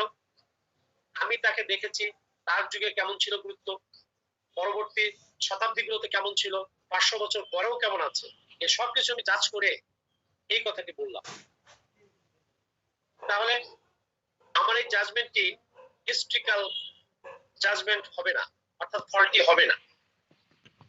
তাহলে এলিজাবেথের যুগে কি গুরুত্ব ছিল একটু বিচার করে যদি ঘোষণা দিতাম তাহলে সেটা হতো হিস্ট্রিক্যাল এস্টিমেট। বুঝেছো কিনা বলো? কিন্তু ক্যাডমন কি আমি পড়ছি, আমরা পড়ছি, বিশ্ববাসী কি এখনো ক্যাডমনকে সেই গুরুত্ব নিয়ে পড়ছে? তোমরা একটাও কবিতা পড়েছো? নাম শুনেছো? তার নামই তো বলতে পারলে না কোন যুগে, তার থেকে বোঝো। আর শেক্সপিয়ার সম্পর্কে বলে তো কিছু বলতে পারবে নাকি? এখন হিস্ট্রিক্যাল এস্টিমেট বলতে কি বোঝানো হয়েছে বুঝেছো না বোঝো না? একজন কবি সাহিত্যিকের তার সময়ে অর্থাৎ অতীত সময়ে তার অ্যাপিল ছিল কিনা, তার গ্রহণযোগ্যতা কতটুকু ছিল কিনা, কেবলমাত্র সেই আঙ্গিকে অতীতের হিস্ট্রিক্যাল পার্সপেক্টিভে জাজ করলেই,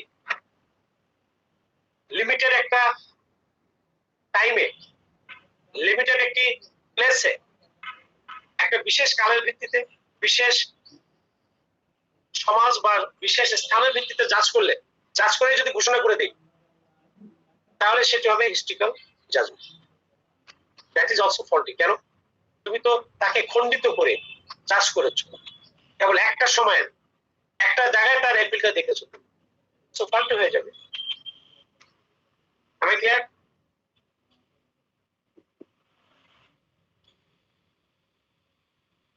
হ্যালো জনতা, আওয়াজ দাও। জি স্যার। বুঝতে বলো না বুঝতে বলো? ডেফিনেশনটা একটু বলেন না স্যার, লিখবো এটা। ওই যে বললাম, according to Arnold, when a critic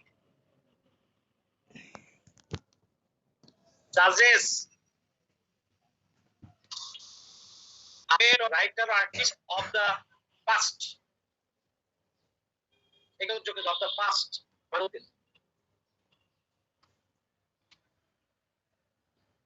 এখন হয়েছে হ্যাঁ স্যার।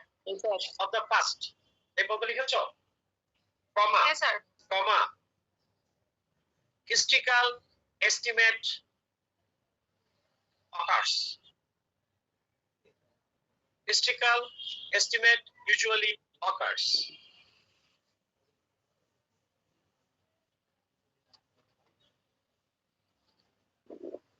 এরপরে লেখো if the critic suggests any writer only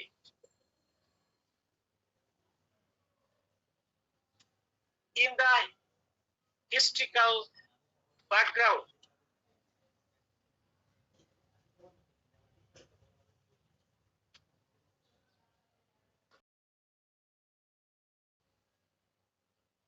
only in the historical background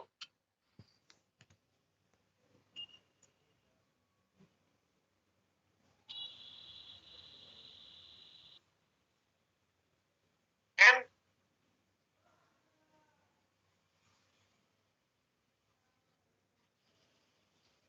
based on the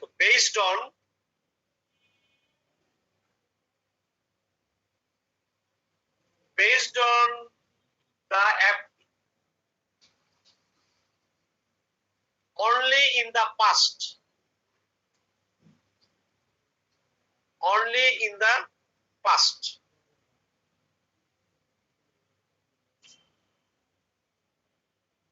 comma he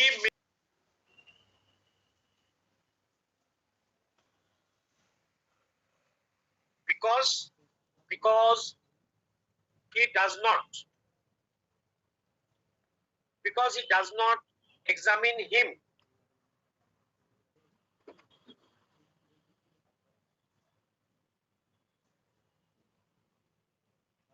in the universal perspective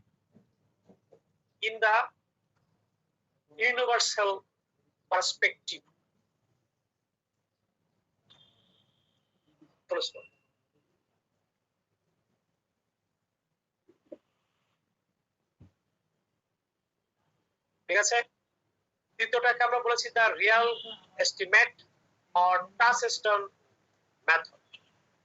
This is the best method, correct method according to Matthew Arnold. This method is also called comparative and contrastive study of judgment. Comparative and contrastive method of judgment, method of poetic judgment.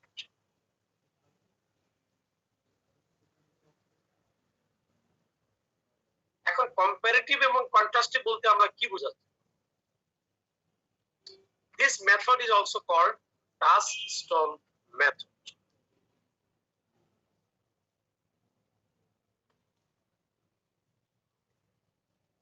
Touchstone কি আসলে? Touchstone is a kind of a stone which is usually used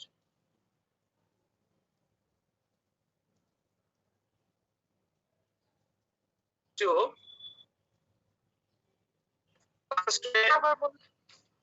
Touchstone is a kind of a stone which is used. এটা লেখা দরকার নেই, এটা তো আমি তোমাদের মানে টাচস্টোনটা শেখাচ্ছি। টাচস্টোন কি? টাচস্টোন এটা একটা স্টোন ইউজ করে কি করে গোল্ড মনে এই মেটালটা মনে করো তোমার একটা অর্নামেন্ট, তোমার একটা নেকলেস কিনতে চাও, তুমি ওইটা পিওর কিনা, কতটা পিওর এটিকে জাজ করার জন্য এই গোল্ডটাকে ওই পাথরটা দিয়ে ঘষা হয়, পাথরে ঘষা হয়। ঘষা দিলে এটা বোঝা যায় যে অ্যাকচুয়ালি এটা গোল্ড কিনা। সলিডিটি এবং পিউরিটি জাস্টিফাই করার পাথরের নাম হচ্ছে টাচস্টোন। তাকে বলে কুচি পাথর, বাংলা টাংলা এরকম নাম বোঝায়। এই টাচস্টোন কাকে বলে? এখন আমরা আসি ম্যাথু টাচস্টোন বলতে কি বুঝিয়েছেন তার এখানে। Touchstone, according to Matthew Arnold, refers to the best part of a writing written by a great old classical writer or artist.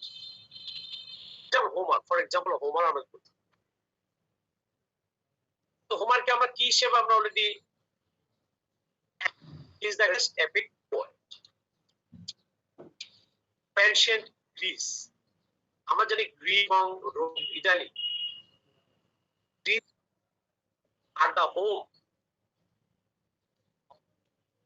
arts, literature, music, science, all branches of knowledge and learning, culture, civilization.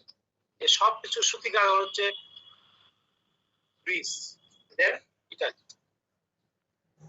তো classic বলতে আমরা কাদের বুঝি? সেই প্রাচীন Greece এবং ইটালির শ্রেষ্ঠ মার্গের যে রাইটার তারাই হচ্ছে classic.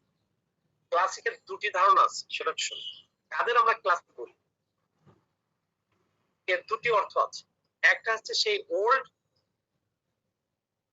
Greek and Italian writers who established standard model for any kind of art and literature. যারা শ্রেষ্ঠ একটা মডেল তৈরি করে গেছে, যেমন হোমার, তার নামটি তিনি এপিকের মডেল সৃষ্টি করে গেছে। পরবর্তীতে যা হয়েছে তাকে ডিপেন্ড করে, তার উপর ভিত্তি করে হয়েছে। আমরা যদি ট্র্যাজেডি ধরতে যাই তাহলে তিনজন শ্রেষ্ঠ ব্যক্তিত্বের নাম চলে আসে গ্রিসে: স্কিলাস, সফোক্লেস, ইউরিপিডিস। যদি আমরা ইটালিতে যাই, ধরো সেনেকা, এদের মতো এরা শ্রেষ্ঠ মার্গের ট্র্যাজেডি লিখেছে। ওরা একটা মডেল তৈরি করে গেছে, একটা ফর্ম, একটা স্টাইল, যেটা universally acknowledged, accepted, followed and practised. ওরাই হচ্ছে ওল্ড ক্লাসিক। প্রত্যেকটা শাখায় যারা শ্রেষ্ঠত্ব অর্জন করে গেছেন ওরা হচ্ছে classic, old, classic. Old is old. আরেকটা ক্লাসিক, আরেকটা সেন্সে ক্লাসিক কথাটি বসে বা ইউজ করি আমরা। একজন কেউ ভালো গান গাইলো, বলি ক্লাসিক মানে রয়েছে, অথবা একটা নভেল লিখলো এখন, বলে আরে ক্লাসিক মানের একটা নভেল। তাহলে এই ক্লাসিক মানে কি? এই ক্লাসিক বলতে কি আমি সে হোমারকে বুঝেছি? বর্তমানে কেউ লিখেছে বলুন? তাহলে কোন সেন্সে ক্লাসিক? ক্লাসিক আরেকটি এর মানে আছে, আর্নল্ড বলেছে, class of the best is called classic. The class of the best মানে কি?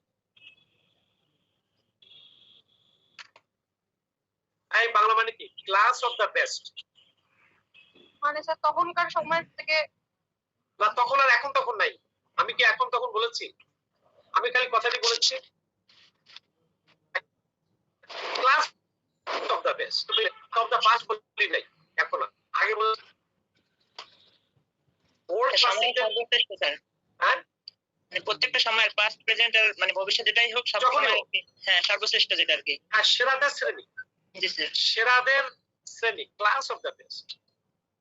সেটা অতীত, বর্তমান, ভবিষ্যৎ, এটা কিছু আমরা না বলে বলেছি। যে কোনো একটি জেনরাতে সেরা মানের যদি কিছু হয় সেটাকে আমরা বলবো ক্লাসিক। সেরা মানের হলেই সেটা ক্লাসিক, সেটা ওল্ডের হোক আর প্রেজেন্টের হোক। একটা গান গাইলে এত সুন্দর গেয়েছো, মনে হচ্ছে এই শ্রেণীর পল্লীগীতি গাইলে, এই পল্লীগীতির মধ্যে এটা প্রথম সারির মানে তুমি গেয়েছো, এটা ক্লাসিক সং হয়েছে। তার মানে সেই গ্রিসে যাইতে হবে তোমার, এবং সেই পিরিয়ডে যাইতে হবে। ক্লাসিক বলতে আমরা দুই অর্থে বুঝেছি, একটি হচ্ছে সেই ওল্ড ক্লাসিক, আর একটা বলেছি the class of the best. তাতে হোমারও আসবে, বুঝতে পারছো? তাতে ভার্জিলও আসবে। মিল্টন নিজে লিখেছেন মহাকাব্য, সেরা মানে লিখেছেন, সেটা একটা ক্লাসিক্যাল রাইটিং। শেষের কবিতা, এটাকে বলা হয় একটা ক্লাসিক্যাল নভেল, সেরা মার্গের লেখা এটা। পরেবার আমি যেটা এখন বলছিলাম, আর্নল্ড বলেছেন অতীতে যারা শ্রেষ্ঠত্ব লাভ করেছেন, শ্রেষ্ঠ মানদণ্ডে অলরেডি বিচার্য হয়েছেন, গ্রহণ করা হয়েছে, আমরা সেটা অনুসরণ করছি। সেই ধরনের কোন অতীতের শ্রেষ্ঠ মার্গের লেখকের কোন লেখা বা সেই লেখার সেরা অংশটা হতে পারে, ইভেন একটা প্যাসেজ হতে পারে। হোমারের যে এপিক, তার একটা তুমি অংশ নিলে, সেরা একটা অংশ, এই সেরা অংশটি বা সেরা লেখাটি হচ্ছে টাচেস্ট। কেন? একজন ক্রিটিক, তুমি একজন ক্রিটিক, তুমি কাকে জাজ করবে? ধরে নাও তুমি হুমায়ুন আহমেদকে জাজ করবে, আমাদের যুগের একজন ঔপন্যাসিক হুমায়ুন আহমেদ। তুমি তাকে জাজ করবে কিসে? রিয়েল এস্টিমেটের মাধ্যমে করতে চাও, বা টাচেস্টন মেথড। তাহলে আমাদের হুমায়ুন আহমেদ হচ্ছেন ঔপন্যাসিক, তাহলে আমরা শ্রেষ্ঠ মার্গের অতীতের কোন ঔপন্যাসিককে আমরা নিয়ে আসবো। যদি আমরা বাংলায় আনি অতীতের দু একজন, ধরো যেমন বঙ্কিমচন্দ্র, শরৎচন্দ্র, যারা আমাদের শ্রেষ্ঠ উপন্যাসগুলো উপহার দিয়েছেন। এরপরে আসো তুমি বুদ্ধদেব বসু, আসো তোমার লাল সালু, এরকম করে সেরা মার্গের যারা লিখেছেন তাদের লেখাকে তুমি সামনে আনো। ওইটা হচ্ছে একটা টাচেস্ট। ওই টাচেস্টন এখন হুমায়ুন আহমেদের যে লেখা আছে বা লেখাগুলো আছে বা সেরা লেখা যা আছে তার, এইটাকে নিয়ে তুমি খসা মাজা করো কার সাথে? ওই শ্রেষ্ঠ মার্গের কোন লেখার সাথে। মানে কি? কম্পেয়ার এবং কন্ট্রাস্ট করো। Compare and contrast. ভাষা মানে তাই। কি কম্পেয়ার করবে?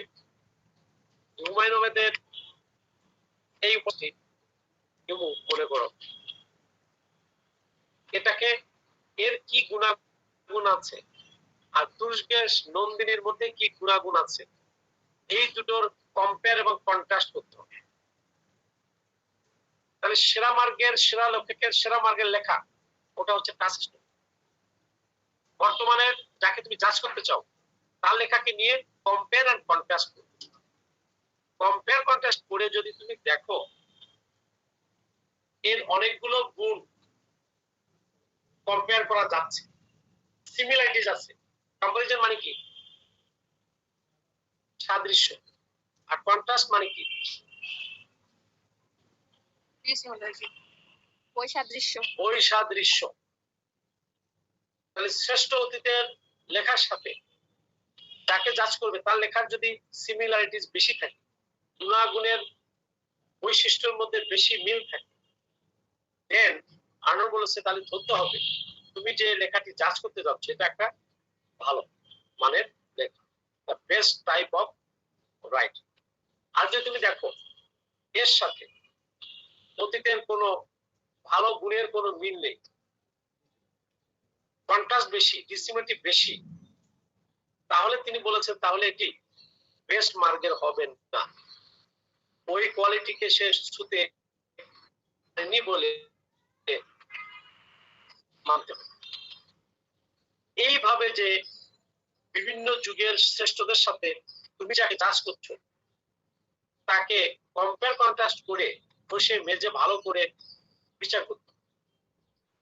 টিএস এলিয়টও কিন্তু 20th সেন্টারি ক্রিটিক, তার একজন হচ্ছে টিএস এলিয়ট। তার লেখাতেও তিনি কিন্তু এই আর্নল্ডের রিফ্লেকশন আছে তার লেখা। তিনি কি বলেছেন T S Eliot? A poet cannot be judged isolatedly alone.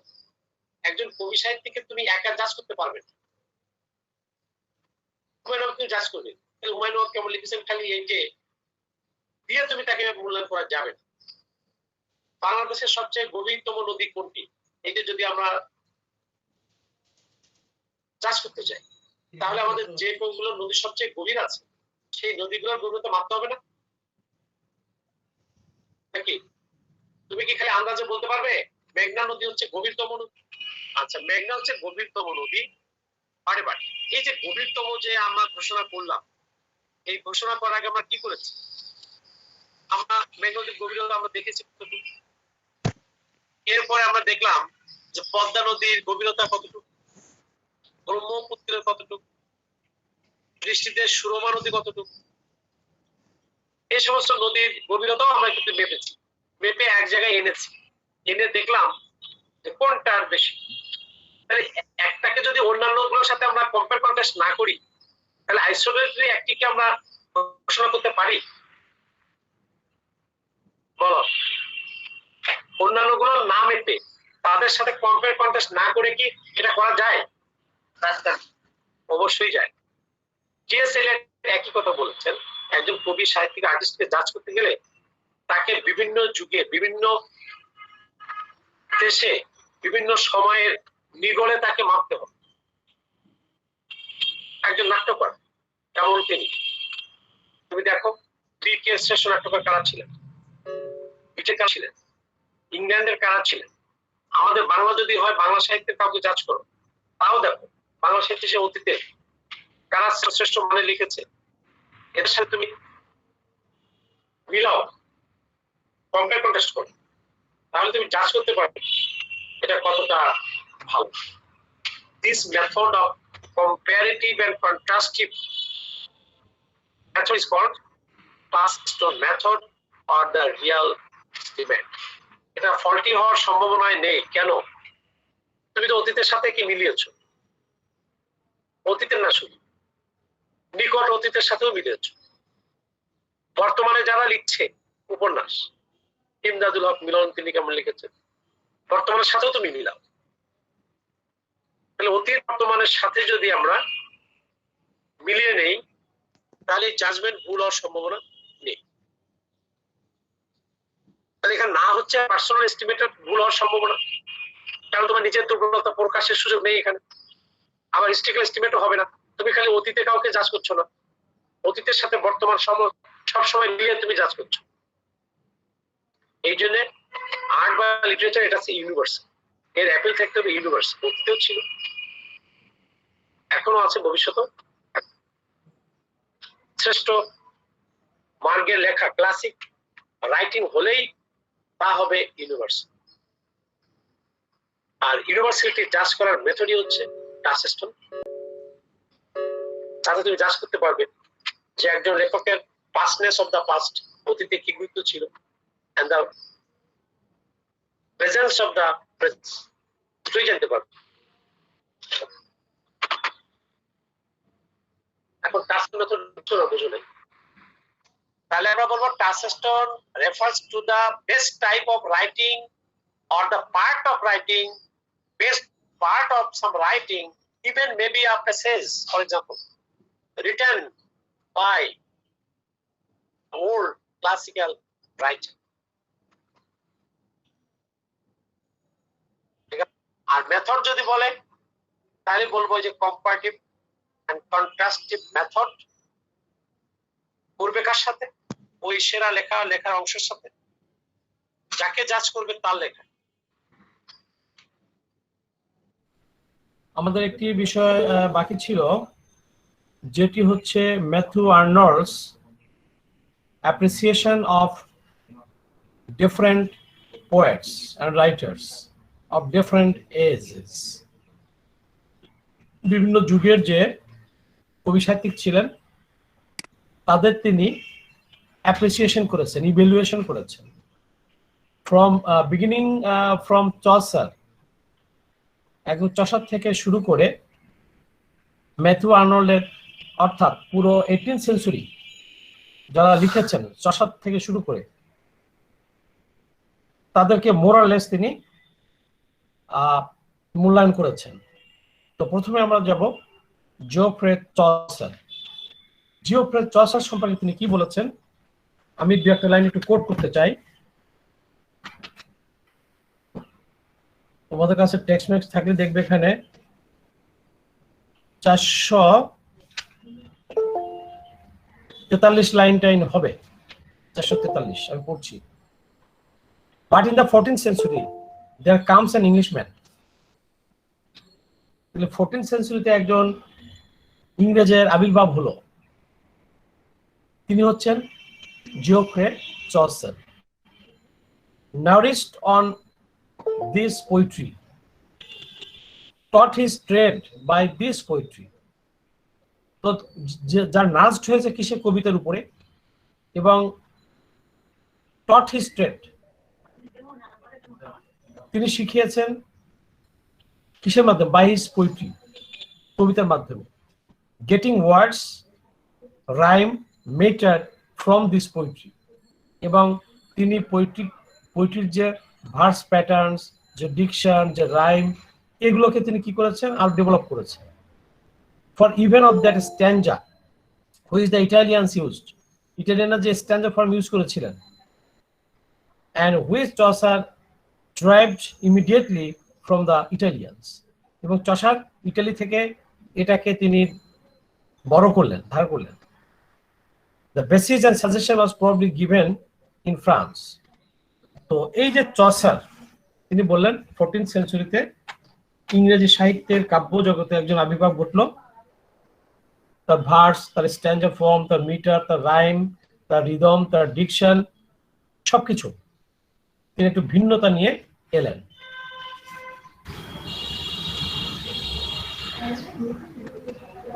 এর পরের লাইনটা আমি একটু পড়ি। চসারস পাওয়ার অফ ফ্যাসিনেশন, চসারের মেরিটস গুলো বলছেন। চসারের এক ধরনের পাওয়ার ছিল অফ ফ্যাসিনেশন, হাউএভার ইজ এন্ডিউরিং, এন্ডিউরিং মানে টেকসই। তার কবিতাতে এক ধরনের পাওয়ার অফ ফ্যাসিনেশন ছিল যেটা ছিল permanent. His political importance does not need the assistance of the historic estimate. তার কবিতার গুরুত্ব আলোচনা করতে গিয়ে আমাদের কোনো হিস্ট্রিক এস্টিমেটের দরকার পড়ে না। ইট ইজ রিয়াল, যেটা আমরা রিয়াল এস্টিমেট করি, হিস্ট্রিক্যাল এস্টিমেটের দরকার নাই। He is a genuine source of joy, তার অ্যাপ্রিসিয়েশন করছে। He is a genuine source of joy and strength. তোমাদের একটু আগের দিন মনে আছে যে কবিতা যে কাজগুলো করে তার মধ্যে আমাদের জয় দেয়, আমাদের স্ট্রেংথ দেয়। আর্নল্ড বলেছেন আগে, এখানে সেটা তিনি বলছেন। চসারের কবিতাতে সেই সোর্স অফ জয় এবং স্ট্রেংথ পাওয়া যায়, which is flowing still for us, যা আজও প্রবাহিত হয়। ভিক্টোরিয়ান যুগেও, চসার তো ছিল 16 আর ভিক্টোরিয়ান হচ্ছে 19th, 14th আর 19th। তাহলে কত বছর হলো? প্রায় 1400 থেকে 1900, 400 বছর অলরেডি পেরিয়ে গেছে চসারের পরে, যখন আর্নল্ড কথাটি বলছে। তো বলছে আজও কি আছে, তা প্রবাহিত হচ্ছে, অ্যান্ড উইল ফ্লো অলওয়েজ, এবং চিরন্তন ভাবে আনন্দ এবং শক্তির উৎস হিসেবে চসারের কবিতা চিরন্তন ভাবে আমাদেরকে আকর্ষণ করবে। He will be read as time goes on, যতই সময় চলে যাচ্ছে তাকে আমরা আরো পড়ব, for more generally than is read নাও।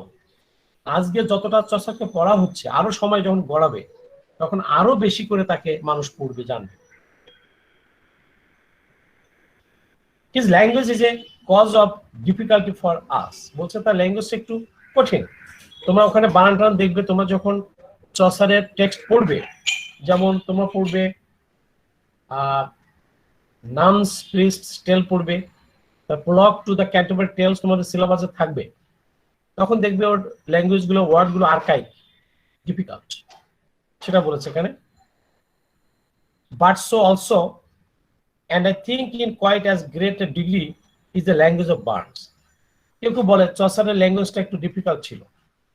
তিনি বলছেন তার যদি ডিফিকাল্ট হয়ে থাকে, এই যে বার্নস, সেদিনকার যে কবি বার্নস, তার কবিতা তো একই রকম ডিফিকাল্টি ছিল, তাহলে এক্ষেত্রে চসারকে আমরা সমালোচনা করতে পারি না, কারণ পরবর্তী যুগের কবিদেরও এটা মধ্যে ছিল অনেকের মধ্যে। It is a difficulty to be unhesitatingly accepted and overcome. বলছে যে সমস্যাটি নির্দ্বিধায় আমরা ওভারকাম করি এবং করতে পারি, পেরেছি অলরেডি। তো যতটুকু ডিফিকাল্টি আছে তার ল্যাঙ্গুয়েজে, ইট ডাজন্ট ম্যাটার।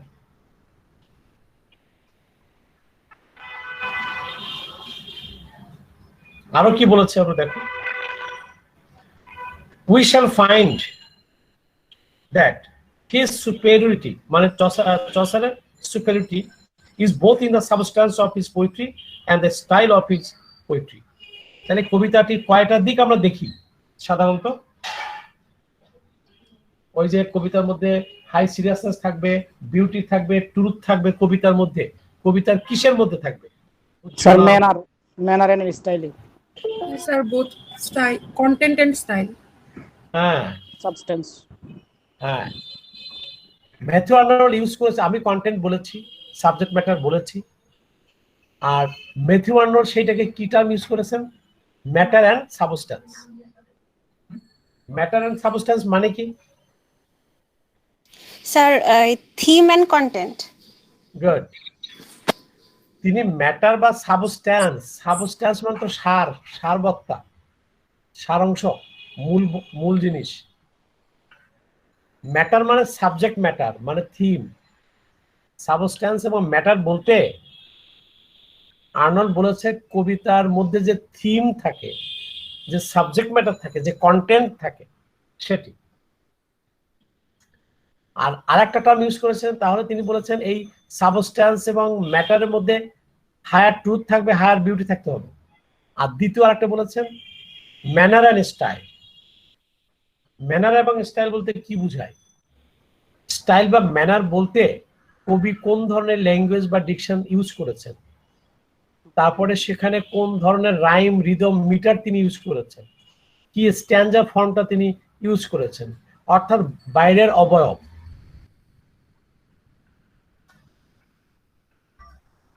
বুঝতে পেরেছ? আর সাবস্ট্যান্স বা স্যার এগুলো কি হায়ার ট্রুথ আর হায়ার সিরিয়াসনেস এগুলো হায়ার ট্রুথ পরে যায়, হায়ার ট্রুথে পরে যায়। আমি তো আগে বুঝাতে চাচ্ছিলাম তোমাদের ম্যানার বা ম্যানার ম্যানার আর স্টাইল বলতে কি বুঝাতে চেয়েছে সেটা তো আগে বুঝি, তারপর তো হাই সিরিয়াসনেস পরের কথা। সাবস্ট্যান্স আর ম্যাটার মানে কবিতার মধ্যে যে আইডিয়াটি, যে মেসেজটি, যে কনসেপ্টটি দিয়েছেন, সেই মেসেজ বা কনসেপ্টটাই হচ্ছে সাবস্ট্যান্স এন্ড ম্যাটার। আর ম্যানার এবং স্টাইল বলতে একটা কবিতায় কবি কোন ধরনের ল্যাঙ্গুয়েজ ইউজ করেছেন, এটি ফর্মাল না ইনফর্মাল, কলোকুয়াল না কোন ধরনের, নাকি আর্টিফিশিয়াল ল্যাঙ্গুয়েজ ইউজ করেছেন, না কমন পিপলের স্পোকেন ল্যাঙ্গুয়েজ তিনি ইউজ করেছেন, কোন ধরনের ল্যাঙ্গুয়েজ? ডিকশন। ডিকশন মানে সিলেকশন অফ ওয়ার্ডস, ফ্রেজেস, কোনটা তিনি কেমন সেটি, তার মধ্যে ফ্লুইডিটি আছে কিনা, প্রাঞ্জলতা আছে কিনা, তারপরে মিটারটা কি, মিটার বুঝো, রাইম স্কিমটা কি, এর স্ট্যান্ডা ফর্মটা কেমন, এই অর্থাৎ একটা জিনিসকে পরিবেশন করার যে ধরন সেটা হচ্ছে স্টাইল। তুমি তোমার স্টাইল বলতে কি আসবে? তোমার চুলের ফ্যাশনটা কেমন, তোমার ড্রেস প্যাটার্নটি কেমন, এই যে তোমার বাইরের তোমার যে presentation, external way of presentation is called style. আর ইন্টেরিয়র যে জিনিসটি, ভিতরের যে জিনিসটি, দ্যাট ইজ কন্টেন্ট। এইটাই তো বোঝো না তোমরা এখন। হ্যাঁ,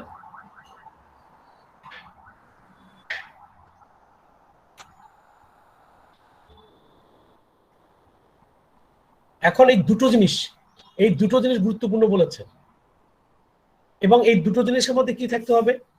সাবস্ট্যান্স এবং যে ম্যাটার তিনি বলেছেন তার মধ্যেও হাই সিরিয়াসনেস থাকবে, হায়ার ট্রুথ থাকবে, হায়ার বিউটি থাকবে। একইভাবে তার স্টাইল বা ম্যানারের মধ্যেও সেই high seriousness, higher truth, higher beauty থাকতে হবে। এখন কি বুঝেছ? আমি এভাবে বলেছিলাম, একটা মেয়ের উদাহরণ দিয়েছিলাম, একটা মেয়ের বাইরের যেমন রূপ সুন্দর থাকতে হবে, তেমনি তার ভিতরে গুণেও ভালো হইতে হবে। রূপে এবং গুণ, রূপটা হচ্ছে স্টাইল বা ম্যানার, ভিতরের গুণ হচ্ছে ম্যাটার এন্ড সাবস্ট্যান্স।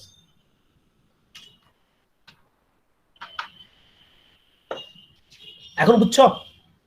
হ্যাঁ স্যার।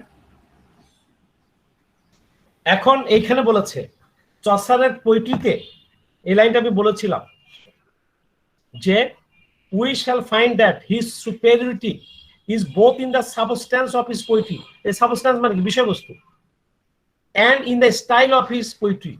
তাহলে তার পোয়েট্রির স্টাইলের মধ্যেও ছিল সুপেরিয়রিটি এবং তার সাবস্ট্যান্সেও ছিল সুপেরিয়রিটি, দুই দিকেরই গুণ ছিল। বুঝতে পেরেছ? জি স্যার। সোজা কথায় তার ভূয়সী প্রশংসা করেছেন ম্যাথু আর্নল্ড, এবং তিনি রেফারেন্স নিয়েছেন ড্রাইডেন। ড্রাইডেন তোমরা জানো, ড্রাইডেন কোন যুগের রাইটার? হ্যালো, জন ড্রাইডেন তোমরা তো তার লেখা পড়েছো, অ্যাবসালাম এন্ড অ্যাসিটোফেল পড়েছো না? Restoration sir. এতক্ষণ পড়ে কেন? স্যার আমি ক্যাচ করতে পারতেছি না। রেস্টোরেশন এজ এর গ্রেটেস্ট লিটারারি ফিগার হচ্ছে জন ড্রাইডেন। সেই জন ড্রাইডেন চসারকে নিয়ে হাই অ্যাপ্রিসিয়েশন করেছেন বিভিন্ন তার লেখাতে। ম্যাথু আর্নল্ড ড্রাইডেনের সেই উক্তিগুলো এখানে, যেমন ওয়ার্ডসওয়ার্থ কি বলেছেন প্রেফেস টু লিরিক্যাল ব্যালান্সে, তা তিনি সরাসরি কোট করেছেন, তেমনি ড্রাইডেনকেও কোট করেছেন চসার সম্পর্কে। তার দু একটি কথা আমি শোনাচ্ছি তোমাদের। ড্রাইডেন বলেছেন চসারের মাস্টারপিস কোনটি? চসারস মাস্টারপিস কোনটি? The Canterbury Tales. The Canterbury Tales. তো তিনি একটা প্রলোগ লিখেছেন, প্রলোগ টু দ্য ক্যান্টারবারি টেলস। এইটে ড্রাইডেন পড়ে মন্তব্য করেছেন, হিয়া ইজ গডস প্লেন্টি। হিয়া এখানে মানে এই ক্যান্টারবারি টেলস এর মধ্যে কি আছে? গডস, ঈশ্বরের, প্লেন্টি মানে বৈচিত্র্য, প্রাচুর্য। আল্লাহর বিশ্ব ব্রহ্মাণ্ডে যে প্রাচুর্য আছে তেমনই যেন প্রাচুর্য ভরা চসারের প্রলোগ টু দ্য ক্যান্টারবারি টেলস। এত বিচিত্র চরিত্র, এত বিচিত্র কাহিনী এখানে এসছে, যাকে তিনি তুলনা করেছেন গডস প্লেন্টির সাথে। আরো এক জায়গায় বলেছেন John Dryden, he is a perpetual fountain, তিনি চিরন্তন উৎস, ঝর্ণা অফ গুড সেন্স। চসারের কবিতায় আমরা একটি ইটারনাল ফ্লো পাই, ফাউন্টেন পাই, কিসের? গুড সেন্সের। ড্রাইডেনের মন্তব্য। আরো তিনি বলেছেন, এবার Chaucer is the father of English poetry, এটা কে বলেছে? Hello, John Dryden. ড্রাইডেন বলছে। জন ড্রাইডেন বলেছে Chaucer is the father of English poetry. তাহলে এখানে ম্যাথু আর্নল্ড চসারকে অ্যাপ্রিসিয়েট করতে গিয়ে ড্রাইডেনের রেফারেন্স এখানে নিয়ে আসছে। এবং ম্যাথু আর্নল্ড বললেন শেষে যে high criticism of life has truth of substance and Chaucer's poetry has truth of substance. চসারের কবিতাতে সেই ট্রুথ আছে, সেই বিউটি আছে। You understand?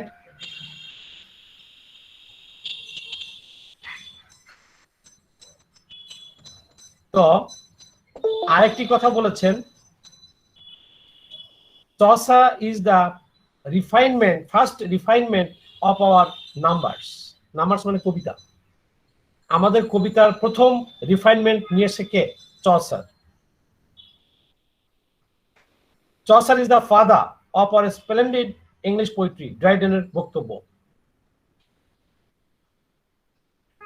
আরো বলেছে, he is our well of English undefiled, নিষ্কলুষ ইংরেজি ভাষার ঝর্ণা হচ্ছে চসার। তো এত হাই অ্যাপ্রিসিয়েশন করেছেন ড্রাইডেন, এবং ম্যাথু আর্নল্ডও হাই অ্যাপ্রিসিয়েশন করেছেন। বাট একটা বাট আছে, বাট শুনলে তোমরা হতাশ হবে, এবং আমরা হতাশ হয়েছি, এবং অনেক ক্রিটিক্স হতাশ হয়েছেন। কি বলেছেন? যে এত কিছু আছে তার কবিতাতে, বলে বলছেন ইন স্পেন্সার, স্পেন্সারের কথা বলেছেন ম্যাথু আর্নল্ড, শেক্সপিয়ারের কথা বলেছেন, মিল্টন, কেটস, এই কয়েকজনের কথা বলেছেন, 35 লাইনে বলেছেন তিনি। ইয়েট এত কিছুর পরেও বলছেন Arnold, yet Chaucer is not one of the great classics. এত গুঞ্জার আছে, যার কবিতায় ক্রিটিসিজম অফ লাইফ আছে, যার কবিতার সোর্স অফ জয় এবং স্ট্রেংথ আছে, যার মধ্যে আছে beauty and truth in matter and manner, fluidity আছে, ডিকশন আছে, এভরিথিং থাকার পরেও হুট করে আর্নল্ড এসে বললেন হি is not hour great classic, তিনি নাকি ক্লাসিক পোয়েট না চসার। তাহলে এটা শুনেই তো আমরা বিপদে পড়ে গেলাম। তিনি বলেছেন, আবার তিনি বলেছেন লাস্টে Chaucer is not one of the great classics, he has not their accent, একটা ওয়ার্ড ইউজ করেছেন তিনি, অ্যাকসেন্ট। তার কবিতায় নাকি অ্যাকসেন্ট নেই, সব আছে বাট অ্যাকসেন্ট নাই। এই অ্যাকসেন্টটা এত কি গুরুত্বপূর্ণ জিনিস, এই নিয়ে কিন্তু আমরা আর্নল্ডের কিছু ক্রিটিসিজম আছে, তার কিছু shortcomings as a A critic. তার মধ্যে তোমাদের মোস্ট ইম্পর্টেন্ট কোশ্চেন এবার, consider Arnold as a critic. As A critic তার মধ্যে যেমন মেরিটস আছে তেমনি তার ডিমেরিটস বা শর্ট কামিংস আছে। যেমন এইখানটাতে অন্যান্য ক্রিটিক্সরা সমালোচনা করেছেন আর্নল্ডকে। কেন? চসারের মধ্যে যে গুণাগুণ আমরা দেখেছি ইভেন সে দেখেছে, এতে চসারকে ক্লাসিক পোয়েট না বলার কোনো যৌক্তিকতা নেই, number one. Number two, accent বলতে আর্নল্ড বেসিক্যালি কি বুঝিয়েছেন এইটা আনক্লিয়ার। আর্নল্ড নিজেও কোথাও ক্লিয়ারলি বলেন নাই what he really means by accent. যে অ্যাকসেন্ট চসারের মধ্যে নেই তিনি বললেন, এটা অন্য ক্রিটিক্সরাও ভালো করে বোঝেন না তিনি কি মিন করেছেন এই অ্যাকসেন্ট দ্বারা, এবং তিনি কোথাও ব্যাখ্যাও করেন নাই ক্লিয়ারলি। আর ক্রিটিক্সরা বলছেন আর্নল্ড হচ্ছে এই ক্ষেত্রে আর্নল্ড হচ্ছেন স্ববিরোধী, contradicted, there is contradiction in Matthew Arnold. কারণ এখানে একদিকে তার ভূষী প্রসঙ্গটা হুট করে এসে তাকে বলানো ক্লাসিক না, স্ববিরোধিতায় তার ভুগেছেন। এই শর্ট কামিংসের মধ্যে আমি দু একটা বললাম এখানে, কিন্তু আমরা বলবো here Matthew Arnold is not correct in appreciation of Chaucer. হ্যাঁ, যে গুণগুলো বলে সব ঠিক আছে, but actually Chaucer belongs to the classical school of poetry. ঠিক আছে, এই হচ্ছে চসার সম্পর্কে মূল্য। অনেক সময় তোমার শর্ট কোশ্চেন আসতে পারে, ইভেন ব্রড কোশ্চেন দিলেও আমরা বিস্মিত হব না যে how does Arnold appreciate Chaucer. আরো তিনি কবিদের নিয়ে কথা বলেছেন, যেমন ড্রাইডেনকে তিনি নিয়ে বলেছেন, ড্রাইডেন সম্পর্কেও তিনি প্রশংসা করেছেন, বাট চসারের মতো এরকম ডুবিয়েছেন ইয়েকে, জন ড্রাইডেনকে তিনি ডুবিয়েছেন একইভাবে। তিনি বলেছেন he is not our classic poet, he is a classic in prose. ড্রাইডেনকে বলেছে he is a classic in prose not in poetry. একইভাবে আলেকজান্ডার পোপ তারও গুণাগুণ বলেছেন, তাকে একজন ইন্টেলেকচুয়াল স্যাটারিস্ট। কোশ্চেনটা কি ছিল? যদি এভাবে প্রশ্ন আসে, how does Matthew Arnold appreciate different poets in his study of poetry, বিভিন্ন কবিদের কিভাবে তিনি আলোচনা সমালোচনা করেছেন, তার উত্তরে একটা আমরা এতক্ষণ বলেছি চসার সম্পর্কে। এবং চসারকে ইন্ডিভিজুয়ালি চসার আসতে পারে, আবার একত্রে আসতে পারে সবাইকে নিয়ে। সেক্ষেত্রে আমি ড্রাইডেনের কথা যেটা বলছিলাম, ড্রাইডেন হচ্ছে রেস্টোরেশন যুগের গ্রেটেস্ট ড্রামাটিস্ট এবং পোয়েট, এবং তিনি মূলত স্যাটারিক্যাল রাইটিংসের জন্য বিখ্যাত। আর হিরোইক কাপলেটের ব্যবহার করেছেন জন ড্রাইডেন, এই সমস্ত দিক থেকে প্রশংসা করেছেন। করে বলেছেন ম্যাথু আর্নল্ড বলেছেন he is not a classic poet, rather he is classic in prose. প্রোজে নাকি তাকে ক্লাসিক বলা যায়, কিন্তু পোয়েট্রিতে বলা যায় না। একই কথা বলেছেন পোপের ক্ষেত্রে। আলেকজান্ডার পোপ বলেছেন তিনি খুব ইন্টেলেকচুয়াল এবং সেন্সিটিভ একজন রাইটার, স্যাটারিস্ট, স্যাটারিক্যাল রাইটিং তিনি লিখেছেন। তার ক্ষেত্রেও বলেছেন he is not a classic poet but he is also a classic in prose not in poetry. John ড্রাইডেনের মতো তাকেও একই ক্যাটাগরিতে ফেলেছেন। এরপর তিনি আরেকজনের কথা বলেছেন, বার্নস, রবার্ট বার্নস, যিনি একজন স্কটিশ পোয়েট ছিলেন। তিনি স্কটিশ ল্যাঙ্গুয়েজও লিখেছেন, ইংলিশ ল্যাঙ্গুয়েজও লিখেছেন। He is great in his own Scottish poetry rather than in English poetry. যতটা তিনি স্কটিশ ল্যাঙ্গুয়েজে, ততটা সফল তিনি নন ইংলিশ পোয়েট্রিতে। এটা বলেছেন একইভাবে বলেছেন he has won a great place in English poetry, but he doesn't belong to the classical school of poetry. এটা তার সম্পর্কে বলেছেন। তো তার কাছে ক্লাসিক হচ্ছে শেক্সপিয়ার, এর মধ্যে পড়ে।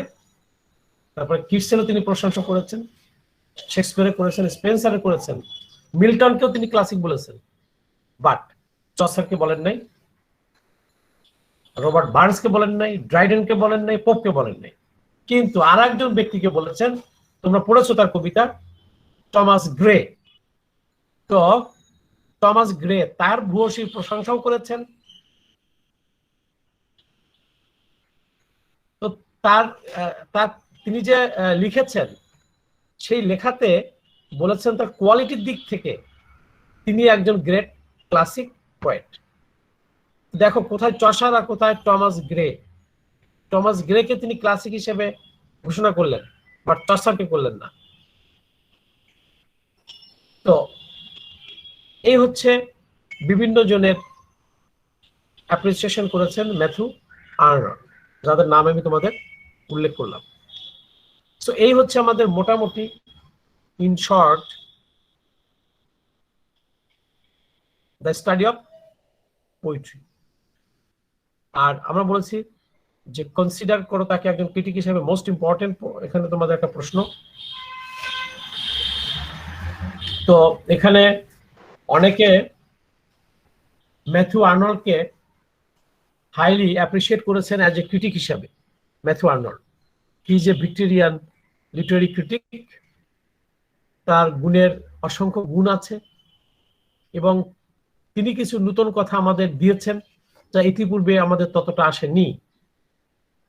যেমন তিনি একটি গুরুত্বপূর্ণ কাজ করেছেন যে literature is closely related to life and society.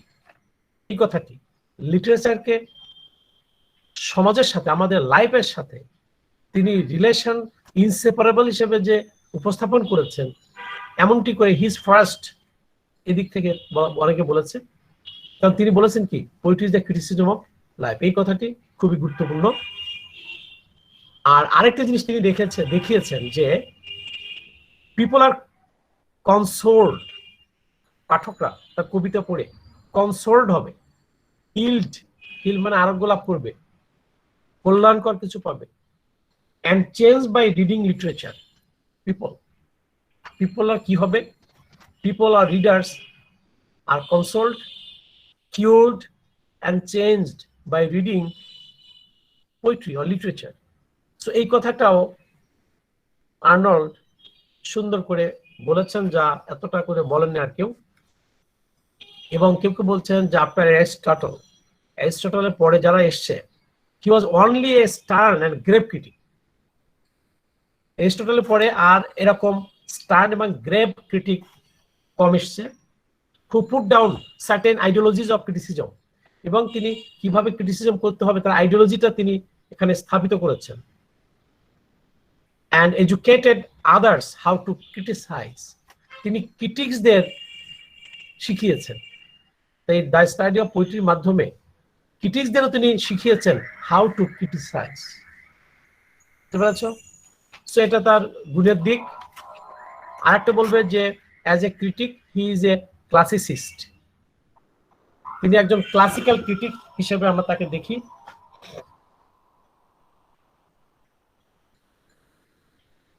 কিন্তু এবং অনেকে বলেছে ইভেন অ্যারিস্টটলের সাথেও তাকে কম্পেয়ার করা হয়েছে, করে কেউ কেউ তাকে বলেছেন যে he is no less important as A critic than Aristotle. You understand? Hello? Yes, sir. দুই একজনের একটু মন্তব্য শোনাই। আরে স্কট জেমস নামে এক ভদ্রলোক, একজন ক্রিটিক্স, তিনি কি বলেছেন? He places Matthew Arnold above Aristotle in certain respects. তিনি বলছেন কয়েকটি দিক থেকে আর্নল্ড অ্যারিস্টটলেরও কেউ ছাড়িয়ে গিয়েছেন, মানে প্রশংসা করতে গিয়ে বলেছেন। কারণ অ্যারিস্টটল দেখেছেন শুধু গ্রিসকে, আর ম্যাথিউ আর্নল্ড যখন লিখেছেন তখন গোটা ওয়ার্ল্ডকে তিনি দেখার সুযোগ পেয়েছেন, যে সুযোগ কে পায়নি? অ্যারিস্টটল। কারণ অ্যারিস্টটল প্রাচীনকালের একজন মানুষ, তখন তো বিশ্বজুড়ে এটা ব্যাপকতা লাভ করেনি, এটা গ্রিস কেন্দ্রিক ছিল। সো অ্যারিস্টটলের দেখা আর আর্নল্ডের দেখার মধ্যে অনেক পার্থক্য, এবং তার দু একটি বদনামও তো হয়েছে অলরেডি। কেউ কেউকে সিভিয়ারলি অ্যাটাক করেছেন, কেউ কেউ বলেছেন যে there is seldom originality in Matthew Arnold as a critic. কেউ কেউ বলেছেন তার এই ক্রিটিসিজমের মধ্যে অরিজিনালিটি তেমন নেই। তারা বলেছে কি, we find the echo of Aristotle and Longinus, দুজন প্রাচীন যুগের ক্রিটিক্স, এই দুজনেরই প্রতিধ্বনি শোনা যায় ম্যাথিউ আর্নল্ডের কণ্ঠে as A critic. So he lacks originality as A critic, এরা বলেছে। আর বলেছে কি, তিনি একজন প্রোপ্যাগান্ডিস্ট। প্রোপ্যাগান্ডা বোঝো? প্রচারণা চালানো। আর প্রোপ্যাগান্ডিস্ট মানে যে সেই প্রচারণা চালায়, নিজের মতকে এস্টাবলিশ করার জন্য জোরাজুরি করে প্রচারণা চালানো। যেমন কেউ কেউ বলেছেন তিনি ক্রিটিসিজম অফ লাইফ বলেছেন কবিতাকে, তার এই কনসেপ্টটাকে তিনি মোটামুটি সবার মধ্যে ইনজেক্ট করার জন্য একজন প্রোপ্যাগান্ডিস্ট হিসেবে কাজ করেছেন। তো এটা পজিটিভ সেন্সে কথাটি বলা হয়েছে, ঠিক আছে। আর আগেই বলে ফেলেছে আরেকটা দোষ, তার সেলফ কন্ট্রাডিকশন আছে কোনো কোনো পয়েন্টে, তার মধ্যে স্ববিরোধিতা আছে। আচ্ছা, আরো বলেছে এখানে কিছু কিছু টার্ম তিনি ইউজ করেছেন যেগুলো টু অ্যাবস্ট্রাক্ট টু আন্ডারস্ট্যান্ড, যেমন তার হাই সিরিয়াসনেস, তারপরে অ্যাকসেন্ট, এই ধরনের কিছু টার্ম তিনি ইউজ করেছেন যেগুলো টু অ্যাবস্ট্রাক্ট টু ক্লারিফাই, দুর্বোধ্য জিনিস তিনি ব্যবহার করেছেন। সো এরকম কিছু সমালোচনা তার হয়েছে। বাট অ্যাবাভ অল আমরা বলবো, তো দেয়ার আর সাম shortcomings in Matthew Arnold as a critic, we can regard him as undoubtedly as a great classical critic in English literature. এই প্রশ্নটা তোমরা পড়বে।